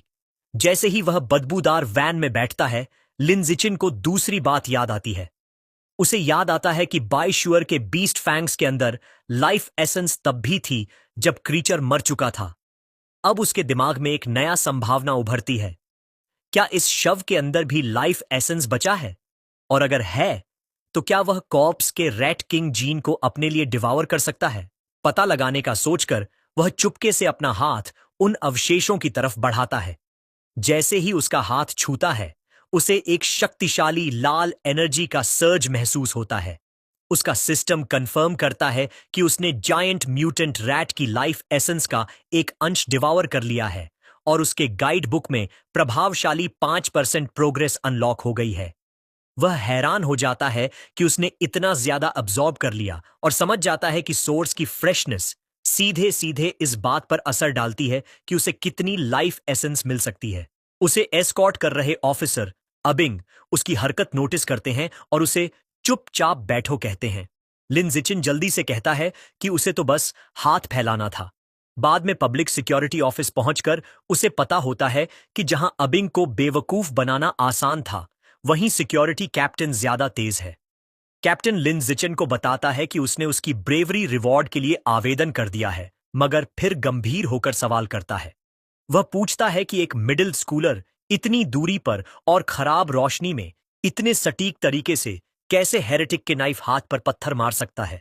लिनजाक्चिन टालमटोल जवाब देता है, कहता है कि ऐसा इसलिए है क्योंकि वह अक्सर अपने दाएं हाथ की ट्रेनिंग करता रहता है। यह अजीब जवाब सुनकर कैप्टन थोड़ी देर के लिए चुप रह जाता है। उनकी बातचीत तभी टूटती है जब शेनिंगहान आवाज लगाती है कि उसकी आंटी आ गई हैं। लिनजिचिन हैरान रह जाता है जब वह देखता है कि उसके माता पिता स्टेशन में घबराते हुए दाखिल हो रहे हैं। उसकी मां घबराई हुई हालत में उसकी तरफ दौड़ती है, डर से चेहरा सफेद और आंखों में आंसू, उसका नाम पुकारते हुए। वह उसे कसकर गले लगाती है और पूछती है कि वह ठीक है या नहीं, और कहती है कि उसने उसे आधा मरने जितना डरा दिया। वह मां को शांत कराने की कोशिश करता है, भरोसा दिलाता है कि वह ठीक है, और तो और उसे ब्रेवरी रिवॉर्ड भी मिला है। उसे कसकर पकड़े हुए उसकी मां उससे वादा लेती है कि अगली बार कोई खतरा हुआ तो वह सबसे पहले कहीं छुप जाएगा। उसकी आंखों में आंसू भर आते हैं और वह कहती है कि उसे बस इतना चाहिए कि वह सुरक्षित बड़ा हो। लिनजिचिन अपनी मां की दिल से निकली चिंता से विजिबली प्रभावित होता है। जब वे निकलते हैं तो लिनजिचिन अपनी मां को फिर भरोसा दिलाता है कि वह हमेशा पहले खुद की सुरक्षा करेगा। पुलिस कैप्टन उन्हें जाते हुए देखता है, अब भी उस लड़के की अजीब एबिलिटीज के बारे में सोचते हुए।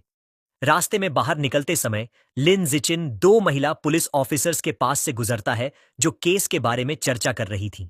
एक महिला ऑफिसर कहती है कि परवर्ट्स अब और भी ज्यादा बेशर्म हो गए हैं, और उसकी साथी बताती है कि वह हेरेटिक असल में ग्वांगयुन यूनिवर्सिटी का एक लिबरल आर्ट्स स्टूडेंट था जिसे रैट गॉड कल्ट ने ब्रेन वॉश कर दिया था।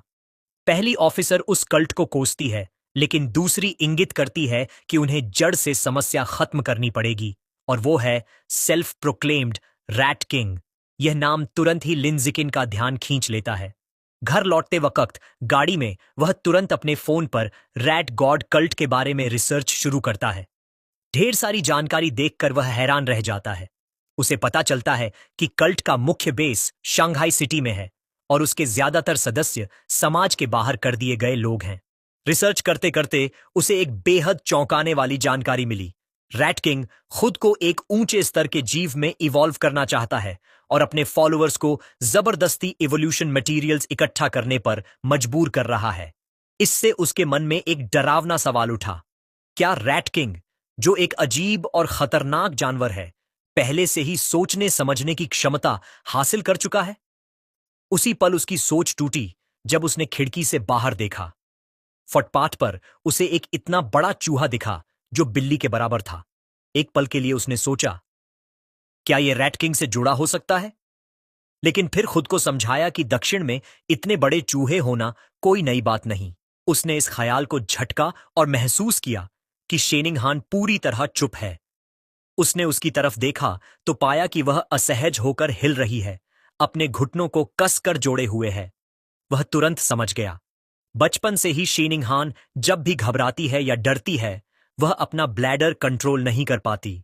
भले ही यह उसके लिए शर्म की बात हो, लेकिन लिन जिचिन को हमेशा लगता रहा कि उसके अंदर की यह अजीब सी प्रतिक्रिया किसी छुपी हुई शक्ति से जुड़ी हो सकती है। घर पहुंचकर लिन जिचिन की मां जांग वोंग यह देखकर हैरान रह गई कि लगभग 3000 येन की बीस्ट मीट गायब है। लिन जिचिन ने तुरंत एक बहाना बना लिया और शर्माते हुए बोला कि इमरजेंसी में भागते समय शायद वह कहीं गिर गई। उसकी मां ने तुरंत उसकी सुरक्षा को पहली प्राथमिकता दी और कहा कि मांस की चिंता छोड़ो, बस इतना मायने रखता है कि तुम सुरक्षित हो। लिन जिचिन ने अंदर ही अंदर चैन की सांस ली, लेकिन कहानी यहीं खत्म नहीं हुई। वह इस बात से खुश था कि उसने अपनी मां को मूर्ख बना लिया, मगर उसके पिता लिन यंसन और भी जिद्दी निकले।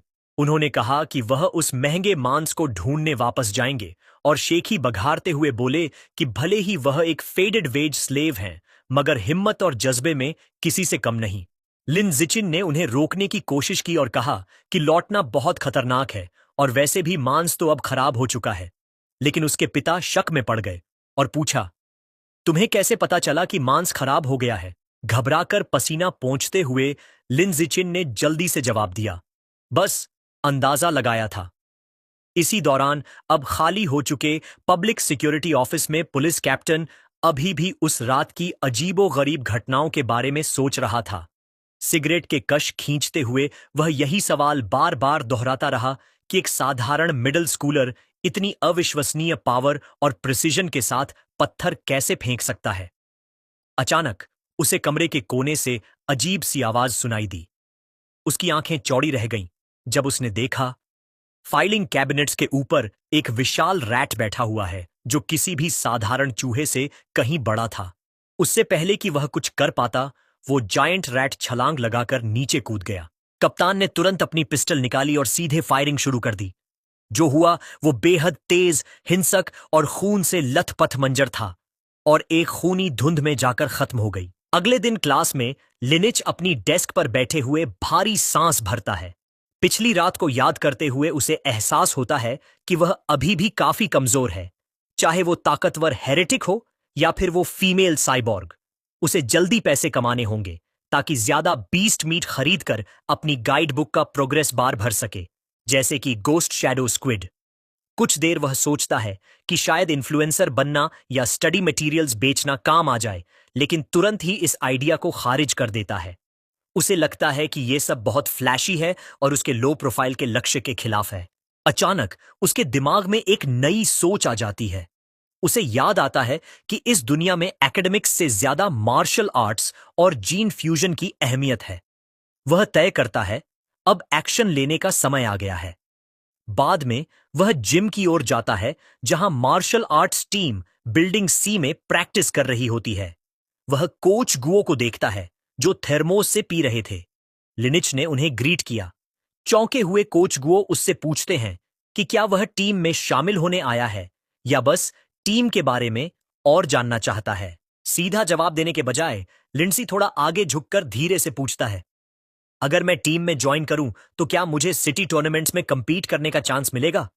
और क्या प्राइज मनी सच में बड़ी होती है? कोच गुओ मुस्कुराते हुए कंफर्म करता है कि हां, उसे मौका मिलेगा और प्राइज मनी दसियों हजार तक की हो सकती है। उसका सबसे बड़ा कंसर्न दूर हो गया।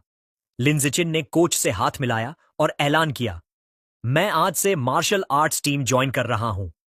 कोच गुओ ने खुशी से उसका स्वागत किया। कोच ने पूरी टीम को इकट्ठा किया और नए सदस्य का ऐलान किया।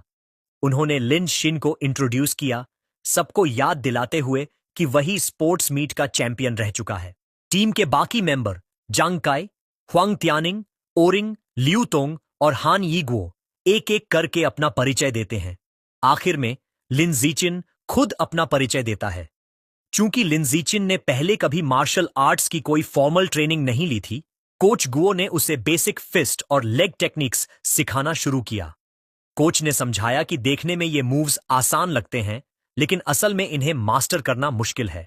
उसने बताया कि टीम का सबसे तेज सीखने वाला स्टूडेंट ली शुआंग ने भी इन्हें परफेक्ट करने में पूरा 1 हफ्ता लगाया था।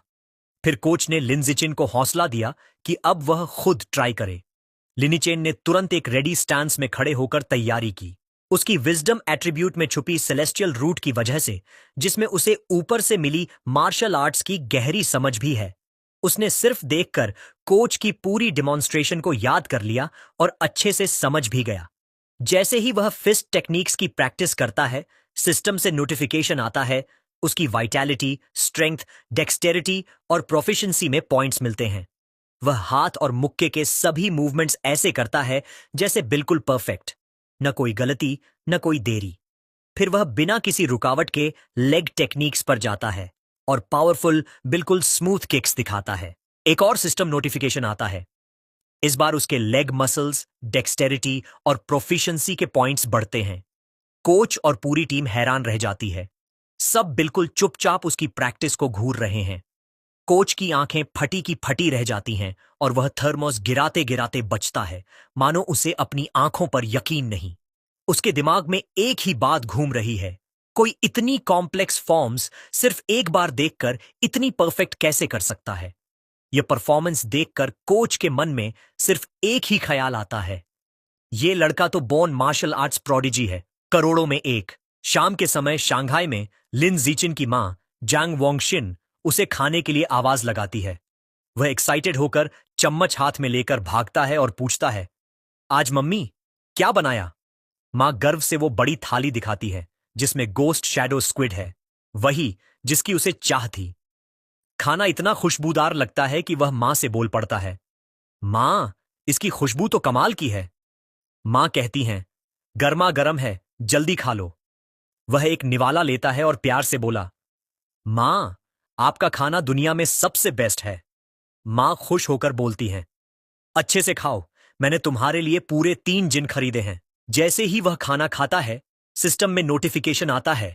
गोस्ट शैडो स्क्विड को खाने से उसने उसकी लाइफ एसेंस का एक अंश अब्सॉर्ब कर लिया और उसकी गाइड बुक की प्रोग्रेस 3.01% तक पहुंच गई है। उसे फ्रस्ट्रेशन के साथ एहसास होता है कि मीट खाकर भी वो कमाल का फायदा मिलता है। अगर उसे पहले पता होता तो वह पहली बैच को टच करके खराब नहीं करता। खाना खाते खाते उनकी नजर एक न्यूज रिपोर्ट पर पड़ती है। रिपोर्ट में 14 साल की जीनियस लड़की का जिक्र है जो हिस्ट्री की सबसे यंगेस्ट साइबॉग है। एनर्जी कोर के साथ फ्यूज होने के बाद उसकी एनर्जी सिस्टम ने उसे सुपर ह्यूमन एबिलिटीज दी है। एक हाथ से 5000 किलो का एसयूवी उठा लेना, 100 मीटर की दौड़ 3 सेकंड में पूरी करना और 8 मीटर ऊंचा कूदना उसकी ताकत का उदाहरण है। यह देखकर लिनिचन सोचता है कि उसकी दुनिया के डिबेट में कौन सा रास्ता ज्यादा ताकतवर है, क्योटो प्रोडिजी की जीन फ्यूजन या इस लड़की की साइबरनेटिक्स। उसके ख्याल वहीं टूट जाते हैं जब एक और ब्रेकिंग न्यूज आती है। खबर आती है कि सिक्योरिटी कैप्टन एच चुन शान, जो उन्होंने मिल चुके थे, अपने ऑफिस में मारा गया है। सर्वेलेंस फुटेज में दिखाया जाता है कि उसे एक जायंट म्यूटेंट रैट ने हमला करके खा लिया। मेडिक्स उसे एम्बुलेंस में पहुंचाते हुए दिखाई देते हैं। लिंड सूचेन डर के मारे सन्न रह जाता है। उसे याद आता है वह बड़ा चूहा जो उसने पिछली रात देखा था और सोचता है कि क्या उसका उससे कोई संबंध है। वह कल्पना करता है कि एक विशाल चूहा शहर में तबाही मचा रहा है। कैप्टन की मौत एक काला सच है कि खतरा दिन ब दिन बढ़ रहा है। गंभीर होकर लिनीचान तय करता है कि अब उसे तुरंत अपनी ट्रेनिंग को तेज करना होगा। पुलिस कैप्टन की मौत के बाद लिंसियन ने खुद को एक कड़ी ट्रेनिंग रेजिमेंट में लगा दिया। कड़ी प्रैक्टिस के बाद वह अब 100 मीटर 4.61 सेकंड में दौड़ सकता है। उसकी फिजिकल पावर में जबरदस्त बढ़ोतरी हुई है। उसकी वर्टिकल जंप 5.3 मीटर तक पहुंच गई है और वह एक हाथ से 1200 किलो तक उठा सकता है। अपने पर्सनल ट्रेनिंग के अलावा वह स्कूल की मार्शल आर्ट्स टीम के साथ भी प्रैक्टिस करता रहता है ताकि आने वाले टूर्नामेंट के लिए जल्दी से ताकत बढ़ा सके। अगले दिन सुबह स्कूल में वह जिम जाता है और उसकी क्यूरियस साथी शीनिंग हान भी उसके साथ जाती है। रास्ते में एक गुलाबी बालों वाली लड़की लिन जिचिन को देखकर वार्मली ग्रीट करती है और उसे एक बोतल फ्रेश दूध देती है। वह शालीनता से मना कर देता है, उसे धन्यवाद कहता है और शेनचिंग हान के साथ आगे बढ़ जाता है। लड़की थोड़ी निराश होती है। दूर से उसकी टीममेट हुआंग तियनकिंग ये सब देख रहा होता है। वह गुस्से में मुट्ठी ताकता है, नाराज होता है कि स्पोर्ट्स मीट में जिसने उसे हराया था वह उस लड़की का दिया हुआ गिफ्ट ठुकरा रहा है जिसे वह पसंद करता है। अपने गुस्से को रोक न पाने के कारण हुआंग टियनकिंग जल्दी से उनके रास्ते को रोकता है। वह लिन जीचिन का सामना करता है और उसकी बुरी आदतों और लड़की के जज्बातों को चोट पहुंचाने पर डांटता है। जब लिन जीचिन कामली बताता है कि उसे मिल्क से एलर्जी है तो हुआंग टियनकिंग इसे मानने से इनकार कर देता है और उसे लायर कहता है। गुस्से से भरकर हुआंग टियनकिंग लिन जीचिन की तरफ इशारा करता है और उसे स्पार के लिए चैलेंज करता है। उसने शर्त रखी, अगर वह हारता है तो वह वापस कभी लिंडीचन को परेशान नहीं करेगा, लेकिन अगर लिंडीचन हारता है तो उसे पूरी बोतल मिल्क पीनी होगी। जैसे ही यह चैलेंज दिया जाता है एक नई सिस्टम नोटिफिकेशन आती है। एक नया अचीवमेंट मिशन शुरू हो गया है। 8000 अलग अलग ओपोनेंट्स को फॉर्मल कंपटीशन में हराना है, survival of the fittest biological trait के लिए। लिंड जिशियान के चेहरे पर एक शरारती मुस्कान फैल जाती है। यह मौका है जिसका वह इंतजार कर रहा था। एक धमाकेदार पर्पल ऑरा उसके चारों ओर फैलता है। वह चैलेंज स्वीकार करता है। उसकी आंखों में जीत की चमक होती है और स्पार के लिए हां कहता है। इस ड्यूल की खबर पूरे स्कूल में तेजी से फैल जाती है। दो स्टूडेंट्स उत्साहित होकर सोचते हैं कि पॉपुलर जूनियर लिन जिकिन और एक सीनियर के बीच होने वाली फाइट जरूर देखेंगे। जैसे ही वे पहुंचते हैं जिम पहले से ही लोगों से भरा होता है। सभी लोग स्पारिंग एरिया के चारों तरफ एक बड़ी सर्कल में खड़े। भीड़ साफ तौर पर लिन जिकिन के पक्ष में है। उसकी कई फीमेल फैंस उसे जोर जोर से चीयर कर रही हैं। सब कह रही हैं, आज तो ओपोनेंट को सबक सिखा देना। उनमें से वही गुलाबी बालों वाली लड़की भी है जो अपना फोन रिकॉर्डिंग के लिए तैयार करती है। जीन काई नाक सिकोड़ता है क्योंकि उसे गुस्सा आ रहा है कि सब मान रहे हैं कि वह हार जाएगा।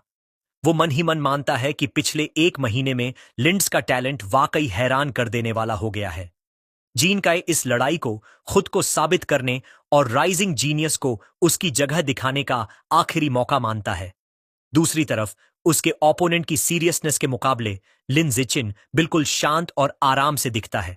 वह कैजुअली कहता है, मुझे घर जाकर डिनर करना है, क्या हम फाइट जल्दी खत्म कर सकते हैं? जीन काई इसे इंसल्ट समझता है, मुस्कुरा देता है और कहता है, ठीक है, तुम्हारी आखिरी इच्छा मान लेते हैं। कोच गुओ उनके बीच आकर रेफरी बनता है। वह हाथ ऊपर उठाता है ताकि मैच शुरू कर सके और दोनों को रूल्स याद दिलाता है। लेकिन फाइट शुरू होने से पहले ही जॉन काई चिल्लाकर सबको रुकने के लिए कहता है। एक तिरस्कार भरी मुस्कान के साथ वह लिंडीचिन को हैंडीकैप ऑफर करता है। वह साफ कहता है कि उसने करीब 2 साल तक मार्शल आर्ट्स की ट्रेनिंग की है, जबकि लिंचिन अभी सिर्फ 1 महीने का नया खिलाड़ी है। फेयर खेलने के लिए वह ऐलान करता है कि लिनिचिन को फाइट की पहली 3 मूव्स फ्री में करने देगा। लिंडसाशन सीधा हां कर देता है। जैसे ही वह अग्री करता है, लिंडीचान बिजली की तरह हरकत में आ जाता है। पलक झपकते ही वह जोर से आगे बढ़ता है, जोंगकाई को पूरी तरह चौंका देता है। जोंगकाई के गार्ड ऊपर करने से पहले ही लिंडजिचिन एक जबरदस्त पंच मारता है। ये पंच इतनी ताकतवर होती है कि जोंगकाई की नाक से खून उड्डा जाता है। वह उसी पल बेहोश होकर जिम की फ्लोर पर गिर जाता है। पूरा जिम एक पल के लिए सन्नाटा सा छा जाता है। कोच गुओ अविश्वास में पलकें झपकाते रह जाते हैं। उनका मुंह खुला का खुला रह जाता है। वह चिल्ला उठते हैं, फाइट तो एक ही पंच में खत्म हो गई। मार्शल आर्ट्स टीम के बाकी सदस्य और भीड़ सभी हैरान हैं, आउटकम को असंभव मानते हैं। क्या सच में ड्यूल 1 सेकंड में खत्म हो गया? फिर अचानक जिम में जीत की खुशी से चिल्लाहट गूंज उठती है। शेनकिंग हान ने मुट्ठी हवा में लहराकर काफी जोश से लिन जिचिन की जीत पर चीयर किया। बाकी लड़कियां, जिनमें वह गुलाबी बालों वाली भी थीं, जोर जोर से चिल्लाने लगीं कि वो कितना जबरदस्त था। अपने हारे हुए ओपोनेंट के ऊपर खड़े होकर लिन जिचिन को सिस्टम से नोटिफिकेशन मिलता है। उसे पता चलता है कि एक रिवला को हराकर और ऑपोजिट जेंडर की अफेक्शन जीतकर उसे प्रायोरिटी मेटिंग राइट्स मिल गए हैं। सबसे बड़ा फायदा, उसकी नई मिशन प्रगति अब 1 on 1000 है। वह सोचता है कि नेचुरल सिलेक्शन एट्रीब्यूट अनलॉक करने के लिए अब भी उसे लंबा सफर तय करना है। अपनी प्रगति तेज करने के लिए वह बाकी मार्शल आर्ट्स टीम के डरे हुए मेंबर्स की ओर देखता है। दोस्ताना लेकिन थोड़ा डरावनी मुस्कान के साथ वह सुझाव देता है, लगता है सबको स्पार करना चाहिए। टीम के सारे मेंबर डर के मारे बेजान से लगते हैं। कोई कहता है, आज क्रैम स्कूल है। कोई माँ खाना वेट कर रही है। बाकी अचानक बीमारियों का बहाना बनाने लगते हैं। पर भागने से पहले ही जॉन काय घुटनों के बल आकर हिम्मत जुटाता है। वह मानने से इनकार करता है और गुस्से में लिन जिचिन पर चीटिंग का इल्जाम लगाता है, रिमैच में हराने की धमकी देता है। कोच गो सामने आ जाते हैं, जांग काय को समझाते हैं कि हार को मर्द की तरह स्वीकारो। कोच वहीं सोचते हैं, क्या वो पंच सिर्फ किस्मत थी? इसे टेस्ट करने के लिए वह टीम के एक और सदस्य शाओलजी पर आजमाने का फैसला करते हैं। उसका नाम सुनकर एक स्पाइकी बालों वाला लड़का डर से जम जाता है। वो भले ही फाइटिंग स्टांस में आ जाता है, लेकिन उसके चेहरे पर डर साफ दिखता है। प्लीज लिन जिकिन, मेरे चेहरे पर मत मारना। 10 मिनट बाद हाल साफ है। कई मार्शल आर्ट्स टीम के मेंबर जिम फ्लोर पर बेहोश पड़े हैं। लिन जिकिन सबके ऊपर खड़ा होता है, सोचता है कि उसने जानबूझकर ज्यादा तेज हमला नहीं किया, बस हल्की फुल्की मारपीट की। लेकिन जब वह अपने सिस्टम को दोबारा चेक करता है तो उसे निराशा होती है। शुरुआती जीत को छोड़कर बाकी कोई भी स्पार उसकी अचीवमेंट में नहीं जुड़ा। राइवल काउंट अभी भी 1000 पर ही अटका है। उसे समझ आता है कि फ्रेंडली स्पारिंग से काम नहीं चलेगा। उसे असली प्रतियोगिता में राइवल्स को हराना पड़ेगा। इसी बीच कोई उसके कंधे पर हाथ रखता है। कोच गुओ मुस्कुराते हुए एक्साइटेडली ऐलान करते हैं, लिन जिचिन असली जीनियस है। कोच कहते हैं, सिर्फ 1 महीने में यह न्यूकमर टीम का टॉप खिलाड़ी बन गया है। नई कॉन्फिडेंस के साथ कोच ऐलान करते हैं, लिन जिकिन के साथ हमारी स्कूल इस बार के रीजनल मार्शल आर्ट्स टूर्नामेंट में बाकी सबको हरा देगी। कोच की खुशी के बीच लिन जिचिन के दिमाग में एकदम क्लैरिटी आती है। वह सोचता है, कोच सही है। आने वाला टूर्नामेंट परफेक्ट मौका है, एक साथ कई ऑफिशियल ओपोनेंट से लड़ने का। अब वह ठान लेता है कि बस जैसे ही वह उन्हें ऑफिशियल कंपटीशन में हराएगा, हर जीत उसकी प्रोग्रेस में शामिल हो जाएगी। तभी हारे हुए जैंग काई की आवाज आती है। होश में आकर जैंग काई उठता है, लिन जिचिन की तरफ इशारा करता है और बहुत ही अजीब और ओवर ड्रामेटिक तरीके से अपनी हार स्वीकार करता है। उसकी अजीब बातें सुनकर शेनिंग हान, कोच गुओ और खुद लिन जिचिन सब दंग और परेशान रह जाते हैं। ड्यूल खत्म होते ही बाकी दर्शक और कोच जल्दी जल्दी भाग जाते हैं और जोंग काय अकेला खड़ा रह जाता है, शिकायत करता हुआ कि उन्होंने उसकी स्पीच पूरी नहीं सुनी। इस दुनिया में हर हाई स्कूलर को मार्शल आर्ट्स या एकेडमिक्स में से एक चुनना पड़ता है। दुनिया के खतरों को देखते हुए मार्शल आर्ट्स क्लास को ज्यादा अच्छा माना जाता है। पीछे न पड़ जाए, इसके लिए शीनिंग हान भी मार्शल आर्ट्स क्लास ज्वाइन करने का फैसला करती है और लिन जिचिन के साथ कड़ा ट्रेनिंग शुरू कर देती है। उनकी डेली प्रैक्टिस काफी इंटेंस हो जाती है। 30,000 मीटर की दौड़, उसके बाद 1 घंटे की hand to hand combat practice, फिर ताकत बनाने के लिए सिटअप्स और पुशअप्स। हर सेशन के आखिर में लिन जिचिन शेनशिंगहन को मसल टेंशन दूर करने के लिए मसाज देता है। बेशक लिंडिकिन अपनी खुद की ट्रेनिंग में भी कोई कमी नहीं छोड़ता। वह खुद को हर दिन लिमिट तक पुश करता है। उसका मकसद टूर्नामेंट जीतना और जल्दी से नेचुरल सिलेक्शन एट्रीब्यूट को अनलॉक करना है। 1 महीने बाद उनकी सारी मेहनत की असली परीक्षा आने वाली है। रीजनल मार्शल आर्ट्स टूर्नामेंट का दिन आ गया है और डिटर्मिन्ड लिन जिचिन मुकाबले के लिए बिल्कुल तैयार है। टूर्नामेंट एक बहुत बड़े सिटी जिम्नेजियम में हो रहा था, जहां एक विशाल भीड़ बीच के फाइटिंग रिंग के चारों ओर जमा थी। वेटिंग एरिया में माहौल तनावपूर्ण था। कोच गुओ घबराहट में रोस्टर देख रहा था और शिकायत कर रहा था कि उनकी स्कूल शांघाई हाई का मुकाबला सबसे ताकतवर टीम शांघाई नंबर 1 हाई से पड़ गया है। टीम का एक और मेंबर घबराहट बढ़ाते हुए बोला कि उनके विपक्षी टीम में एक ऐसा फाइटर है जो 100 मीटर रेस 9 सेकंड से भी कम समय में दौड़ सकता है। यह सुनकर सबको लगा कि वो कमजोर पड़ जाएंगे। टीम की हिम्मत टूटती देख लिंडसियन ने शांति से हाथ उठाया और कहा कि वो सबसे पहले लड़ेगा। कोच गुओ अभी भी चिंतित था, लेकिन फिर भी मान गया कि उसका सबसे भरोसेमंद खिलाड़ी मैदान में उतरे। जैसे ही लिंडिचिन अरीना में पहुंचा, शेनिंग हान किनारे से उसका उत्साह बढ़ाने लगी और कोच गुओ मेगाफोन से हौसला देता रहा। लिंडसियन खुद को लड़ाई के लिए तैयार करने लगा। उसका विरोधी शंघाई नंबर 1 हाई का एक बेहद विशाल और ताकतवर छात्र आगे आया। उसने लिन जिचिन की तारीफ की कि पहले ही साल में उसने टूर्नामेंट तक का सफर किया, लेकिन तुरंत ही उसका लहजा मजाक उड़ाने वाला हो गया। उसने हंसकर कहा कि यह मंच किसी छोटे कद वाले के लिए नहीं है जो अभी तक 1.7 मीटर भी नहीं पहुंचा। अपनी मांसपेशी दिखाते हुए उसने वादा किया कि लिंडसियन को असली फर्क दिखाएगा कद और ताकत का। रेफरी ने इशारा किया और मुकाबला शुरू हुआ। बड़ा विरोधी तेजी से आगे बढ़ा और एक जबरदस्त मुक्का मारा, लेकिन सबके हैरान होने पर लिन जिचिन पीछे नहीं हटा। उसने आसानी से उस वार को किनारे किया और झटके में सीधा एक मुक्का विरोधी की छाती पर दे मारा। टक्कर विनाशकारी थी। जोर इतना था कि वह विशाल छात्र पूरे अखाड़े में उड़ता हुआ दूर जा गिरा और बेहोश हो गया। घोषक कुछ पल स्तब्ध रह गया, फिर हकलाते हुए लिन जिकिन की जीत का ऐलान किया। किनारे पर शेनिंग हान खुशी से उछल पड़ी और बोली कि उसका शियाओ चेन कमाल का है।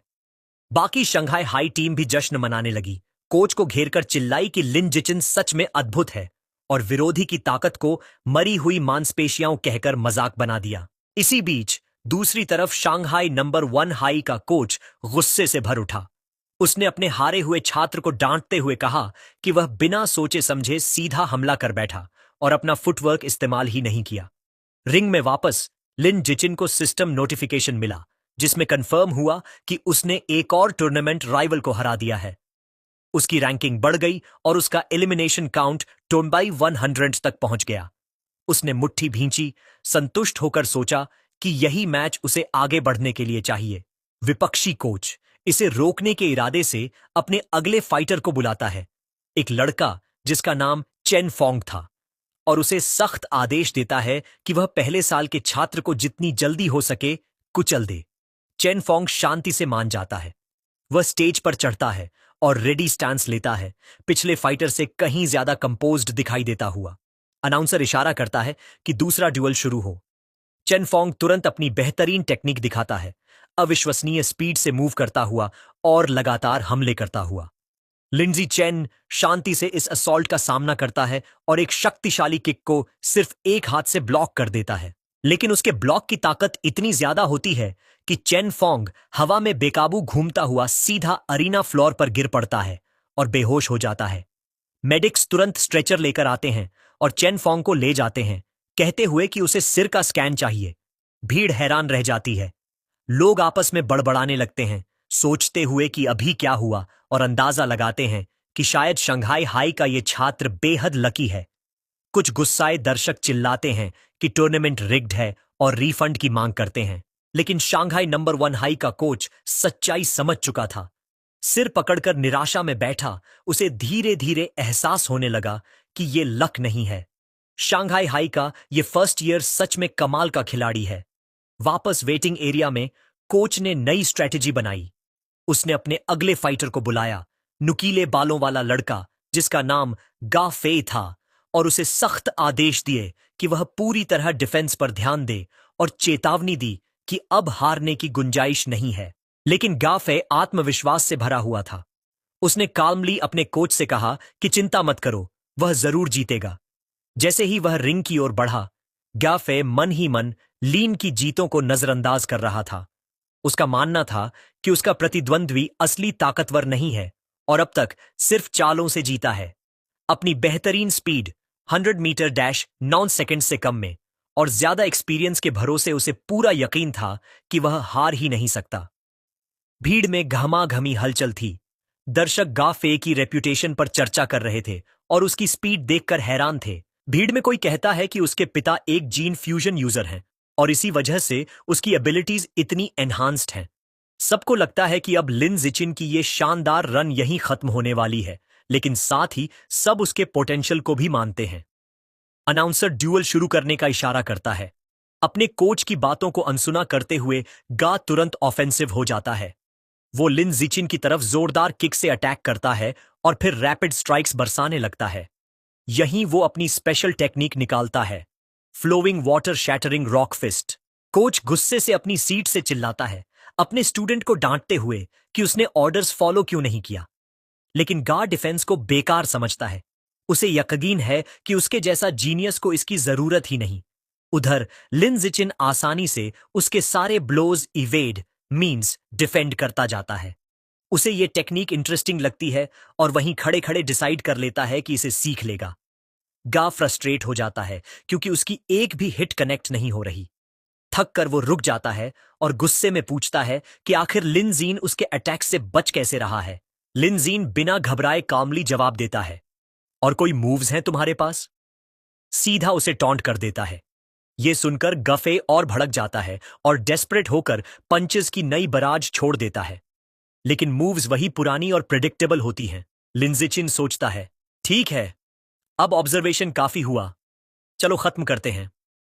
वो आखिरी पंच को एफर्टलेसली डॉज करता है और सीधा एक पावरफुल किक गा फे के मिड सेक्शन पर मारता है। मैच वहीं इंस्टेंट खत्म। अरीना में क्राउड एकदम स्टन्ड साइलेंस में जम जाता है। फिर ये खामोशी टूटती है शंघाई हाई सपोर्टर्स की थंडरस चीयर्स से। कोच गो और शेनिंग हान खुशी से झूम उठते हैं, चिल्लाते हैं कि उनका शाओचेन तो एक बीस्ट है। सब सेलिब्रेट करते हैं उसकी लगातार तीसरी जीत। टूर्नामेंट के बाकी राउंड्स भी उसी तरह आसान निकलते हैं। अगले ओपोनेंट्स तो और भी कमजोर साबित होते हैं। लिंजिचिन हर एक को एफर्टलेसली हरा देता है और अकेले ही पूरे अपोजिंग टीम के 5 फाइटर्स को बाहर कर देता है। अगले 2 दिनों तक भी कहानी वही रहती है। वो डोमिनेटिंग परफॉर्मेंस जारी रखता है और 2 और स्कूल्स को अकेले हराकर बाहर कर देता है। उसकी अनबिलीवेबल परफॉर्मेंस की बदौलत शंघाई हाई चैंपियनशिप जीत लेता है। टीम मेडल्स और ट्रॉफी के साथ प्राउडली पोज करती है। लेकिन जब लिन जिचिन अपना सिस्टम चेक करता है तो देखता है कि उसका राइवल काउंट अभी भी सिर्फ 161,000 है। वो निराश हो जाता है। उसे समझ आता है कि इस स्पीड पर नेचुरल सिलेक्शन एट्रीब्यूट अनलॉक करने में अभी सालों लग जाएंगे। भले ही उसका क्वेस्ट प्रोग्रेस स्लो चल रहा था, लेकिन इसमें भी एक सिल्वर लाइनिंग थी। उसे उम्मीद नहीं थी कि कोच गुओ इतना जेनरस होगा, लेकिन उसे टूर्नामेंट का ज्यादातर प्राइज मनी मिल गया, पूरे 20,000 यूएन। एकेडमिक कंपटीशन से मिले प्राइज मनी को जोड़कर अब उसके पास लगभग 30,000 यूएन थे। लेकिन वो पैसे ज्यादा दिन टिके नहीं। उसने तुरंत सुपरमार्केट से गोस्ट शैडो स्क्विड मीट का भारी स्टॉक खरीद लिया। अगले कई हफ्तों तक हर मील में वो यही महंगा मांस खाता रहा। करीब 30 जीन खाने के बाद उसके कोडेक्स अनलॉक प्रोग्रेस का प्रतिशत गोस्ट शैडो स्क्विड के लिए 33% तक पहुंच गया। उसकी लगातार ट्रेनिंग और बीस्ट मीट खाने का असर साफ दिखा। मिडिल स्कूल के दूसरे साल तक उसने ब्रेक थ्रू किया और ऑर्डिनरी टीयर 3 से टीयर 4 में एडवांस कर गया। उसकी फिजिकल एबिलिटीज अब नई ऊंचाइयों तक पहुंच चुकी थीं। अब वो एक हाथ से आराम से 1890 कीजीज उठा सकता था, सीधा 5.65 मीटर वर्टिकल जंप मार सकता था और 100 मीटर स्प्रिंट सिर्फ 4.49 सेकंड्स में पूरी कर सकता था। समय तेजी से बीत गया और जल्द ही वो और शेनिंग हान शंघाई की मिडिल स्कूल डिवीजन से ग्रेजुएट हो गए। लेकिन जब हाई स्कूल एंट्रेंस एग्जाम के रिजल्ट्स आए तो उनकी राहें अलग होती नजर आईं। शेनिंग हान अपने कमरे में बैठी रो रही थी। उसका दिल टूट चुका था। उसने लिन जिचिन से पूछा, क्यों? इतनी मेहनत के बाद भी हम एक ही हाई स्कूल में नहीं जा सकते। लिन जिचिन ने समझाया कि उसने लिबरल आर्ट्स और मार्शल आर्ट्स दोनों में फर्स्ट रैंक हासिल की है। शेनिंग हान की एकेडमिक स्कोर्स एक्सेलेंट थे, लेकिन उसकी मार्शल आर्ट स्कोर इतना हाई नहीं था कि वो शंघाई हाई की एलीट क्लास में जा सके। वो उसे चुप कराते हुए सांत्वना देता है। शेनिंग हान रोते रोते पूछती है, अब क्या होगा? लिन जिचिन बताता है कि शंघाई हाई का प्रिंसिपल उसके घर आ रहा है, शायद उसे रिक्रूट करने के लिए। फिर वो पूछता है, क्या तुम साथ चलोगी? शेनिंग हान निराश होकर आंसू भरी आंखों से कहती है, इससे मेरा क्या लेना देना? प्रिंसिपल तो सिर्फ तुम्हारे लिए आ रहा है। तभी लिन जिचिन उसका हाथ पकड़कर उसे उठाता है और कमरे से बाहर ले जाता है। वो कहता है, चिंता मत करो, मेरे पास प्लान है। फिर वो अपनी एक कंडीशन बताता है कि अगर उसे शंघाई हाई में रहना है तो शेनिंग हान को उसकी डेस्क मेट बनना होगा। जैसा वादा किया गया था, शंघाई हाई की प्रिंसिपल लिन जिचिन के घर आती है। वह, उसकी मां और शनचिंगान मिलकर उसके फ्यूचर पर कई घंटों तक चर्चा करते हैं। प्रिंसिपल बार बार इस बात पर जोर देती है कि वह चाहती है लिन जिचिन उसके स्कूल में ही रहे। बैठक के अंत में प्रिंसिपल उठकर जाने लगती है। आखिरी बार वह एक ऑफर देती है, अगर लिन जिचिन रुकने के लिए राजी हो जाए तो उसकी कोई भी शर्त मान ली जाएगी। मौका पाते ही लिन जिचिन अपनी एक शर्त रखता है, शेनिंग हान को भी उसी क्लास में उसके साथ जारी रहने दिया जाए। प्रिंसिपल हल्की मुस्कान के साथ नर्वस खड़ी शेनिंग हान की ओर देखती है और उसका नाम कंफर्म करती है। बिना किसी हिचकिचाहट के वह मान जाती है और कहती है कि दोनों नए साल में साथ साथ शानहाई हाई रिपोर्ट करें। खुशी से झूमते हुए लिन जिचिन और शीनिंग हान उसका धन्यवाद करते हैं। अब जब उनका हाई स्कूल फ्यूचर सुरक्षित हो गया, लिन जिचिन अपने आखिरी junior high martial arts tournament में हिस्सा लेता है। जैसा सबको उम्मीद थी, उसकी जबरदस्त ताकत उसकी टीम को आसानी से चैंपियनशिप दिला देती है। वह तय करता है कि प्राइज मनी का इस्तेमाल करके अब वह गोस्ट शैडो स्क्विड कोडेक्स को पूरी तरह अनलॉक करेगा। पहले से ही उसका 80% प्रोग्रेस पूरा हो चुका था और नई प्राइज मनी से प्रोग्रेस बार 100% तक पहुंचा सकता था। सुरक्षा के लिए वह शंघाई के बाहर एक सुनसान जंगल में जाता है। देर न करते हुए वह आखिरी बचा हुआ स्क्विड मीट खाकर उसकी लाइफ एसेंस को अब्सॉर्ब करना शुरू कर देता है। तभी नीली चमकदार एनर्जी उसे घेर लेती है और सिस्टम नोटिफिकेशन आता है कि वह बड़ी मात्रा में एसेंस अब्सॉर्ब कर रहा है। उसकी आंखें फैल जाती हैं जब अचानक पावर का अंतिम सर्ज उसके शरीर से होकर गुजरता है और प्रोग्रेस बार पूरा 100% हो जाता है। अब नया नोटिफिकेशन आता है, ghost shadow squid codex unlocked, और साथ ही नई बायोलॉजिकल एट्रीब्यूट मिली, ब्लेसिंग ऑफ लिक्विड एफिनिटी। यह एबिलिटी उसकी पानी से एफिनिटी को बढ़ा देती है। अब वह आसानी से पानी में मूव कर सकता है और एक्वाटिक जगहों पर गायब भी हो सकता है। लेकिन जैसे ही पावर सेटल होती है, वह शांत जंगल में खड़ा होकर अपने हाथों में लिम्प स्क्विड टेंटिकल्स देखता है और उसे लगता है कि यह एबिलिटी थोड़ी निराशाजनक है। पानी के पास जाकर वह इस नई शक्ति को टेस्ट करता है। पॉन्ड में उतरकर वह पाता है कि अब वह देर तक पानी में रह सकता है बिना स्किन झुर्रियों वाली हुए, और स्विमिंग भी पहले से बहुत स्मूथ हो गई है क्योंकि वाटर रेजिस्टेंस कम हो गया है। इसके अलावा कोई बड़ा असर उसे नहीं दिखता।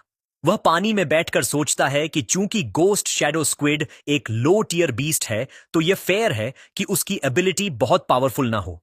वह रिजॉल्व करता है कि अगर बेहतर एट्रीब्यूट्स चाहिए तो या तो उसे हाई ग्रेड बीस्ट मीट खरीदना होगा या फिर इतना स्ट्रांग बनना होगा कि खुद पावरफुल वाइल्ड म्यूटेंट बीस्ट्स का शिकार कर सके। उसे जायंट म्यूटेंट रैट्स की टेरिफाइंग याद आ जाती है और उसकी आंखों में दृढ़ संकल्प झलकता है। वह अपनी मुट्ठी भींचते हुए ठान लेता है, उसे हर हाल में और स्ट्रांग बनना है। स्कूल शुरू होने में अभी 1 हफ्ते से भी कम समय बचा था। लिन जिचिन की मां और शेनिंग हान का परिवार तय करते हैं कि वो एक ट्रिप पर जाएंगे ताकि उसकी नई पानी से जुड़ी शक्ति को और अच्छे से समझ सकें। लिन जिचिन सुझाव देता है कि वो लोग बीच चलें। जैसे ही वो लोग समंदर में खड़े होते हैं, शेनिंग हान ठिठुरकर शिकायत करती है कि सी वाटर बहुत ठंडा है। लेकिन लिन जिचिन को सब बिल्कुल नॉर्मल लगता है। वो उसे कहता है कि धीरे धीरे आदत डाल लो, और फिर पानी में कूदकर बहुत तेज स्पीड से तैरने लगता है। जैसे ही वो मूव करता है, सिस्टम उसे स्विमिंग और डाइविंग के लिए स्टैट पॉइंट्स देता है। किनारे से एक घबराई हुई शीनिंग हन आवाज लगाती है, उससे स्विमिंग सिखाने की रिक्वेस्ट करती है। तभी लिन जिचिन अचानक याद करता है कि उसकी बचपन की दोस्त को अभी स्विमिंग आती ही नहीं।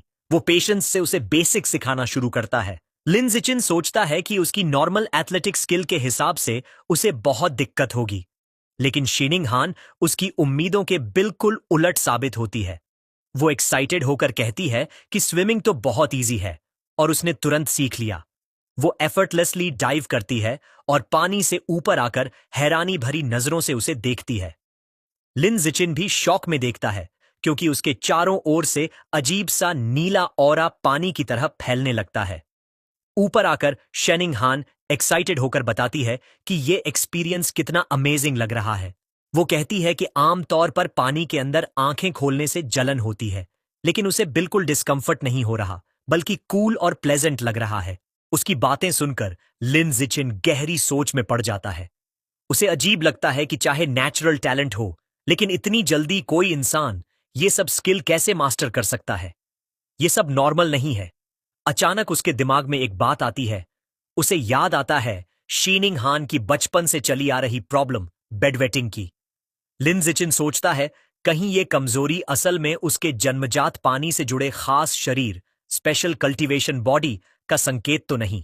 ये सोचकर वो उत्साहित हो जाता है और कन्विंस हो जाता है कि शायद शीनिंग हान के पास कोई अनोखी शक्ति है, जैसे उसके माता पिता की नॉवेल्स के कैरेक्टर्स में होती है। इस थ्योरी को टेस्ट करने के लिए वो लोग और देर तक पानी के अंदर डाइव करते हैं। उसका प्रदर्शन लिन जिचिन को और शॉक कर देता है। वो नोट करता है कि वो दोनों 10 मिनट से ज्यादा समय तक सांस रोककर पानी के अंदर हैं। एक बिगिनर के लिए यह अद्भुत था। तभी तैरते हुए शेनिंगहान का चेहरा अचानक बदल जाता है। पानी के चारों ओर से एक अजीब सी घूमती हुई आवाज वाइब्रेट करने लगती है। दोनों ऊपर देखने लगते हैं और फिर अचानक सरफेस पर आ जाते हैं। तभी शेनिंगहान चीख उठती है क्योंकि उसके चारों ओर का पानी चमकता हुआ नीला होकर घूमने लगता है। उस रात बीच पर चलते हुए लिन जिचिन उससे पूछता है कि हुआ क्या था। कांपती हुई शेनिंगहान बताती है कि पानी के अंदर उसे बार बार अजीब और डरावनी आवाजें सीधे उसके कानों के पास सुनाई दे रही थीं। वो उसे दिलासा देता है और पूछता है कि कैसी आवाजें थीं। शिनिंगहान बताती है कि उसे उस भाषा की समझ नहीं आई, लेकिन वो एक औरत की आवाज थी जो लगातार गूंजती रही जब तक वो सरफेस पर नहीं आई। डरी हुई शेनिंगहान को शांत कराने के लिए लिन जिचिन उसे वापस उनके होटल रूम ले आता है। बाद में वो ऑनलाइन सर्च करता है उस अजीब औरत की आवाज के बारे में, लेकिन कोई नतीजा नहीं मिलता। बेचैन और नींद न आने पर वो अपनी रेस्टलेसनेस को ट्रेनिंग में बदल देता है। 1000 वेटेड सिटअप्स करते समय उसे अचानक पावर की लहर महसूस होती है। सिस्टम नोटिफिकेशन आता है कि उसकी मेहनत रंग लाई है। वो ऑर्डिनरी टीयर 5 तक पहुंच गया है। ये देखकर लिन जिचिन हैरान तो होता है, लेकिन खुश भी। वो सोचता है कि अब टीयर 5 की ताकत के साथ वो एक fully grown giant mutant rat का सामना कर सकता है। उसकी आंखों में दृढ़ निश्चय की चमक आ जाती है। वो मुट्ठी भींचकर कॉन्फिडेंट होता है कि अब इन दैत्य जैसे जानवरों को नंगी हाथों से चीरना नामुमकिन नहीं रहा। अपनी नई हदों को टेस्ट करने के लिए वो रात में खाली बीच पर चला जाता है। स्टैट बूस्ट गजब का था। उसका 100 मीटर डैश टाइम घटकर सिर्फ 3.64 सेकंड्स रह गया और उसका वर्टिकल जंप बढ़कर अद्भुत 6.98 मीटर तक पहुंच गया। अपनी ताकत आजमाने के लिए वो पास में खड़ी एक कार उठाने की कोशिश करता है और पाता है कि अब वो 1600 केजी की गाड़ी एक हाथ से उठा सकता है।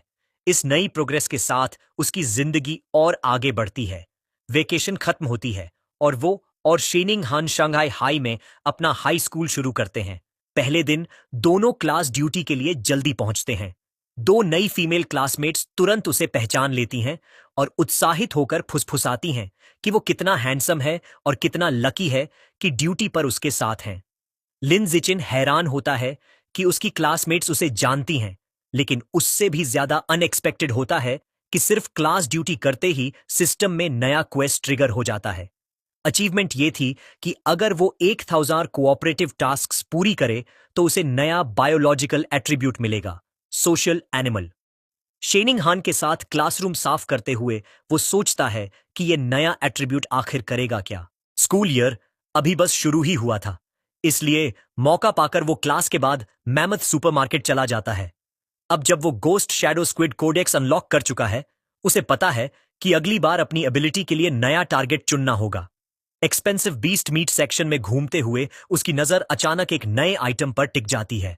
रेफ्रिजरेटेड केस में उसे एक पैक किया हुआ सैवेज जायंट ईगल का सिर नजर आता है, जिसकी कीमत लिखी होती है 1998 युएन पर जिन। पैकेज उठाते ही उसके चेहरे पर उत्साहित मुस्कान फैल जाती है। उसने अपना अगला टारगेट चुन लिया था। सैवेज जायंट ईगल एक हाई टियर एबेरेंट बीस्ट था, गोस्ट शैडो स्क्विड से कहीं ऊपर। उसकी विजन अविश्वसनीय रूप से शक्तिशाली थी, एक आम इंसान से 30 गुना ज्यादा। इसी वजह से वो एक खतरनाक शिकारी था जो सबसे तेज शिकार को भी बड़ी आसानी से पकड़ सकता था। अपने रूम में लौटकर लिन जिचिन ध्यान से ईगल मीट को देखता है। वो निष्कर्ष निकालता है कि इसका गाइड बुक अनलॉक करना एक कीमती लक्ष्य होगा, क्योंकि एनहांस्ड विजन उसे कॉम्बैट में बहुत बड़ा एडवांटेज देगा। वो ये भी नोट करता है कि 1998 युएन पर जीन की कीमत इसे दूसरे ऑप्शंस की तुलना में अफोर्डेबल बनाती है। वो अपना हाथ मांस पर रखता है और तुरंत एक नीली एनर्जी उसे घेर लेती है। सिस्टम कंफर्म करता है कि उसने सैवेज जायंट ईगल का लाइफ एसेंस का एक अंश एब्जॉर्ब कर लिया है और उसका गाइड बुक 1% अनलॉक हो चुका है। कुछ कैलकुलेशन के बाद उसे समझ आता है कि एक जिन मीट सिर्फ 1% प्रोग्रेस देता है, यानी पूरा गाइड बुक अनलॉक करने के लिए उसे 200,000 युएन से ज्यादा खर्च करना होगा। वो जानता है कि हाई स्कूल टूर्नामेंट्स के प्राइज मनी मिडिल स्कूल की तुलना में कहीं ज्यादा होंगे। नए जोश के साथ वो तय करता है कि कॉम्पिटिशन्स में और मेहनत करेगा ताकि दूसरे साल से पहले ही सैवेज जायंट ईगल कोडेक्स को अनलॉक कर पाए। समर वेकेशन खत्म हो जाती है और लिन जिचिन का शंघाई हाई में हाई स्कूल शुरू होता है। पहले दिन टीचर्स अपना परिचय देते हैं। मार्शल आर्ट्स और home room teacher, mechanical modification teacher, gene fusion teacher और विल्डरनेस सर्वाइवल टीचर। परिचय खत्म होते ही वो स्टूडेंट्स से भी अपना इंट्रोडक्शन देने को कहते हैं। सबसे पहले एक लंबी पर्पल बालों वाली लड़की चू यू यू तोंग खड़ी होती है। वो बताती है कि उसकी स्पेशलिटी आर्ट्स में है। उसके बाद एक एनर्जेटिक पिंक बालों वाली लड़की जोंगहिया आती है, जो एनिमे, कॉस्प्ले और स्पोर्ट्स के लिए अपना लव शेयर करती है। फिर एक लड़का पोंग हुआ गुआंग खड़ा होकर कहता है कि उसे घर पर वीडियो गेम्स खेलना पसंद है। जल्द ही शेनिंग हान की बारी आती है। सबकी नजरों का सेंटर बनने से वो बेहद नर्वस हो जाती है। लाल चेहरे के साथ वो बस इतना कह पाती है कि उसका नाम शेनिंग हान है, उसे ड्राइंग पसंद है और वो सबके फ्यूचर गाइडेंस की उम्मीद करती है। आखिर में लिन जिचिन की बारी आती है। उसका इंट्रोडक्शन सबसे छोटा और सीधा होता है। वो बस खड़ा होकर अपना नाम बताता है और सबके सपोर्ट की उम्मीद करता है। इंट्रोडक्शन के बाद समय जल्दी बीत जाता है। एक नई फीमेल क्लासमेट ब्राउन बालों वाली शीनिंग हान के पास आती है। शीनिंग थोड़ी हैरान हो जाती है। लड़की उससे पूछती है उसके एंट्रेंस एग्जाम का स्कोर क्या था। शीनिंग हान घबराते हुए जवाब देती है कि उसने 709 पॉइंट्स लिए थे और फिर उससे उसका स्कोर पूछती है। लड़की अपना नाम बताती है, चू रुई। वो इम्प्रेस्ड होकर कहती है कि शीनिंग हन का स्कोर उसके खुद के 698 से 10 पॉइंट्स ज्यादा है। चूरुई फिर फिजिकल फिटनेस टेस्ट का पूछती है और एडमिट करती है कि उसका स्कोर सिर्फ 95,500 था। यह सुनकर शेनिंग हान बहुत अनकंफर्टेबल हो जाती है। वो हकलाते हुए कहती है कि उसका स्कोर इतना अच्छा नहीं था।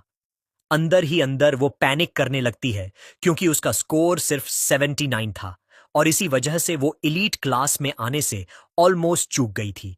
उसे बोलने में शर्म आती है, लेकिन चू रुई हिंट नहीं पकड़ पाती और गेस करती रहती है 94, 93। शीनिंग हान सिर झुकाकर शर्म से धीरे से कहती है कि उससे भी कम था। चू रुई फिर 90s के लो नंबर्स गेस करने लगती है, जिससे शीनिंग और भी फ्लस्टर्ड हो जाती है। अचानक एक जोरदार आवाज से कोई हाथ डेस्क पर पड़ता है। चू रुई चौंक जाती है। वो लिन जिचिन था। वो स्मूथ अंदाज में झुककर चू रुई से पूछता है, क्या मैं तुम्हें वी चैट पर ऐड कर सकता हूं? इतना हैंडसम लड़का अटेंशन दे रहा है सुनकर चू रुई हैरान और खुश हो जाती है। वो तुरंत मान जाती है। अपनी सीट पर बैठी शेनिंग हान राहत की सांस लेती है, ग्रेटफुल कि लिन जिचिन ने उसे ऑकवर्ड सिचुएशन से बचा लिया। लिन जिचिन फिर एक और मेल क्लासमेट हेयू की ओर मुड़कर उससे भी कांटेक्ट एक्सचेंज करने को कहता है। फिर वो तीनों को ऐड करके एक 4 पर्सन ग्रुप चैट बना देता है। सिस्टम नोटिफिकेशन कंफर्म करता है कि उसने सक्सेसफुली ग्रुप बना लिया है और इस तरह उसका सोशल एनिमल अचीवमेंट का प्रोग्रेस 1000 हो जाता है। वो सोचता है कि यह क्वेस्ट सरप्राइजिंगली इजी है। ग्रुप चैट बनने के बाद चारों दोस्त बातें करने लगते हैं। लिन बताता है कि वो नेबरिंग न्यूआन सिटी से है और एक प्रेस्टिजियस मार्शल आर्ट्स फैमिली से बिलोंग करता है, जिनका अपना डोजो है। वो प्राउडली यह भी बताता है कि उसने Nanyuan city youth martial arts competition में 8वां स्थान पाया था। चूरुई बताती है कि उसके फैमिली के पास क्लोथिंग स्टोर्स की चेन है, जिससे वो काफी वेल्थी है। इसके बाद लिन जिचिन और शेनिंग हान भी अपने बैकग्राउंड शेयर करते हैं और चारों जल्दी ही क्लोज फ्रेंड्स बन जाते हैं। तभी हेयू पूछता है, तुम्हारे हिसाब से हमारी क्लास का सबसे स्ट्रॉन्ग स्टूडेंट कौन है? चू रुई तुरंत लिन जिचिन की ओर इशारा करती है और गेस करती है कि वही होगा, क्योंकि उसने उनके पूरे डिस्ट्रिक्ट में एंट्रेंस एग्जाम में टॉप किया था। यह सुनकर हेयू शॉक रह जाता है। उसे बिल्कुल अंदाजा नहीं था कि उसका नया दोस्त इतना अकॉम्प्लिश्ड मींस सफल कुशल है। हालांकि लिन जिचिन नम्रता से कहता है कि टॉप स्कोरर होना जरूरी नहीं कि किसी को सबसे स्ट्रांग बना दे। फिर वह एक चौंकाने वाला फैक्ट बताता है, प्रिंसिपल ने काफी पैसा खर्च किया था ताकि उनकी क्लास के लिए 2 एक्सेप्शनली पावरफुल स्टूडेंट्स को नुआन सिटी से रिक्रूट किया जा सके। वह दोनों स्टूडेंट्स की तरफ इशारा करता है। पहला है एक ब्लॉन्ड हेयर वाला लड़का वोंग शोयर, जो नानुआन सिटी में तीसरे स्थान पर रैंक्ड था और 100 मीटर डैश सिर्फ 7.98 सेकंड्स में पूरी कर सकता है। दूसरा है एक बड़ा मस्कुलर लड़का, लू गैंग, जिसकी नेचुरल स्ट्रेंथ बहुत जबरदस्त है और जो आसानी से 300 किलो बारबेल को सिर्फ एक हाथ से उठा सकता है। शेनिंग हन और चू रुई दोनों विजिबली इंप्रेस्ड और थोड़े इंटिमिडेटेड हो जाते हैं, लेकिन लिन जिचिन पूरी तरह काम रहता है। अंदर ही अंदर वह उनकी अचीवमेंट्स पर हंसता है, क्योंकि वह जानता है कि ये नंबर्स तो उसने एलिमेंट्री स्कूल के समय ही क्रॉस कर लिए थे। कुछ देर बाद बेल फिर बजती है और अगली क्लास होती है टेक्स्ट बुक्स बांटने की। इस सेमेस्टर के 4 मेन सब्जेक्ट्स हैं: martial arts, gene fusion, mechanical modification और विल्डरनेस सर्वाइवल। चूंकि लिन जिचिन पहले ही ये सब मटेरियल सेल्फ स्टडी कर चुका था, वह फ्री टाइम में एक सिक्लूडेड जगह ढूंढकर ट्रेनिंग करने का फैसला करता है। ट्रेनिंग करते समय उसके विचार बड़े खतरों की ओर जाते हैं। उसे याद आता है कि खतरनाक रैट गॉड कल्ट अब भी एक्टिव है। पुलिस ने अभी तक सिर्फ लोअर लेवल हेरेटिक्स को पकड़ा है, लेकिन उनका लीडर पावरफुल रैट किंग अब भी आजाद घूम रहा है। ये ग्रिम रियलिटी उसके डिटर्मिनेशन को और बढ़ा देती है। वह अपनी मुट्ठी कसते हुए रिजॉल्व करता है कि जितनी जल्दी हो सके अपनी शक्ति बढ़ानी है और कम से कम टियर 6 तक पहुंचना है, एक ऐसा लेवल जिसे वह रैट किंग का सामना करने के लिए पर्याप्त मानता है। पहली प्रैक्टिकल क्लास होती है wilderness survival. Teacher Shi Chungbe students को एक वुडेड एरिया में ले जाता है और पूछता है कि क्या कोई जानता है लकड़ी रगड़कर आग जलाना। हयू धीरे से मटर करता है, यह बेकार स्किल है। लेकिन सबको सरप्राइज करते हुए वोंग शो और लू गंग आगे बढ़ते हैं और प्रिमिटिव मेथड से सक्सेसफुली आग जला देते हैं। टीचर प्रभावित होकर पूछता है, उन्होंने ये कहां सीखा? लू गैंग बताता है कि उसने समर कैंप में सीखा था, जबकि वोंग शो कहता है कि उसने खुद ऑनलाइन वीडियोस देखकर सीखा। उनके बाद लिन जिचिन भी अपने छोटे ग्रुप को आसानी से वही टेक्निक सिखा देता है और वे जल्दी मास्टर कर लेते हैं। बाद में मार्शल आर्ट्स क्लास में टीचर याओ युआन फोंग अनाउंस करता है कि वह उन्हें एक स्पेशल ब्रीदिंग और कल्टीवेशन टेक्निक सिखाएगा। लेकिन फिर से वंग शुओ और लू गांग लाउडली डिक्लेयर करते हैं कि वे पहले ही इसे सीख चुके हैं और क्लास के सामने दिखाने लगते हैं। हालांकि उनकी डेमोन्स्ट्रेशन थोड़ी क्लमजी होती है, फिर भी मैनेज कर लेते हैं। लिन जिचिन, जिसे ये स्किल्स पहले से आती हैं, लो प्रोफाइल बनाए रखने का फैसला करता है। इस तरह 1 महीना बिना किसी बड़ी घटना के बीत जाता है। एक दिन मैकेनिकल मॉडिफिकेशन क्लास में टीचर काइलू फिये स्टूडेंट्स को अनाउंस करता है कि उनकी प्रगति चेक करने के लिए एक टेस्ट होगा। उन्हें मोटिवेट करने के लिए वह टॉप 3 के लिए कैश प्राइजेस भी बताता है। पहले के लिए 888 यूएन, दूसरे के लिए 666 यूएन और तीसरे के लिए 333 यूएन। लिन की आंखें प्राइज मनी सुनकर चमक उठती हैं। वह समझ जाता है कि फर्स्ट प्लेस का इनाम लगभग इतना है कि वह महंगे सैवेज जायंट ईगल के आधे जिन के मांस को खरीद सके। सबका उत्साह बढ़ जाता है और क्लास में एग्जाम शुरू हो जाता है। उसी समय जीन फ्यूजन टीचर लियू डूरेन के दिमाग में भी वही आइडिया आता है और वह भी अचानक एक सरप्राइज एग्जाम करवा देता है, उसी प्राइज स्ट्रक्चर के साथ।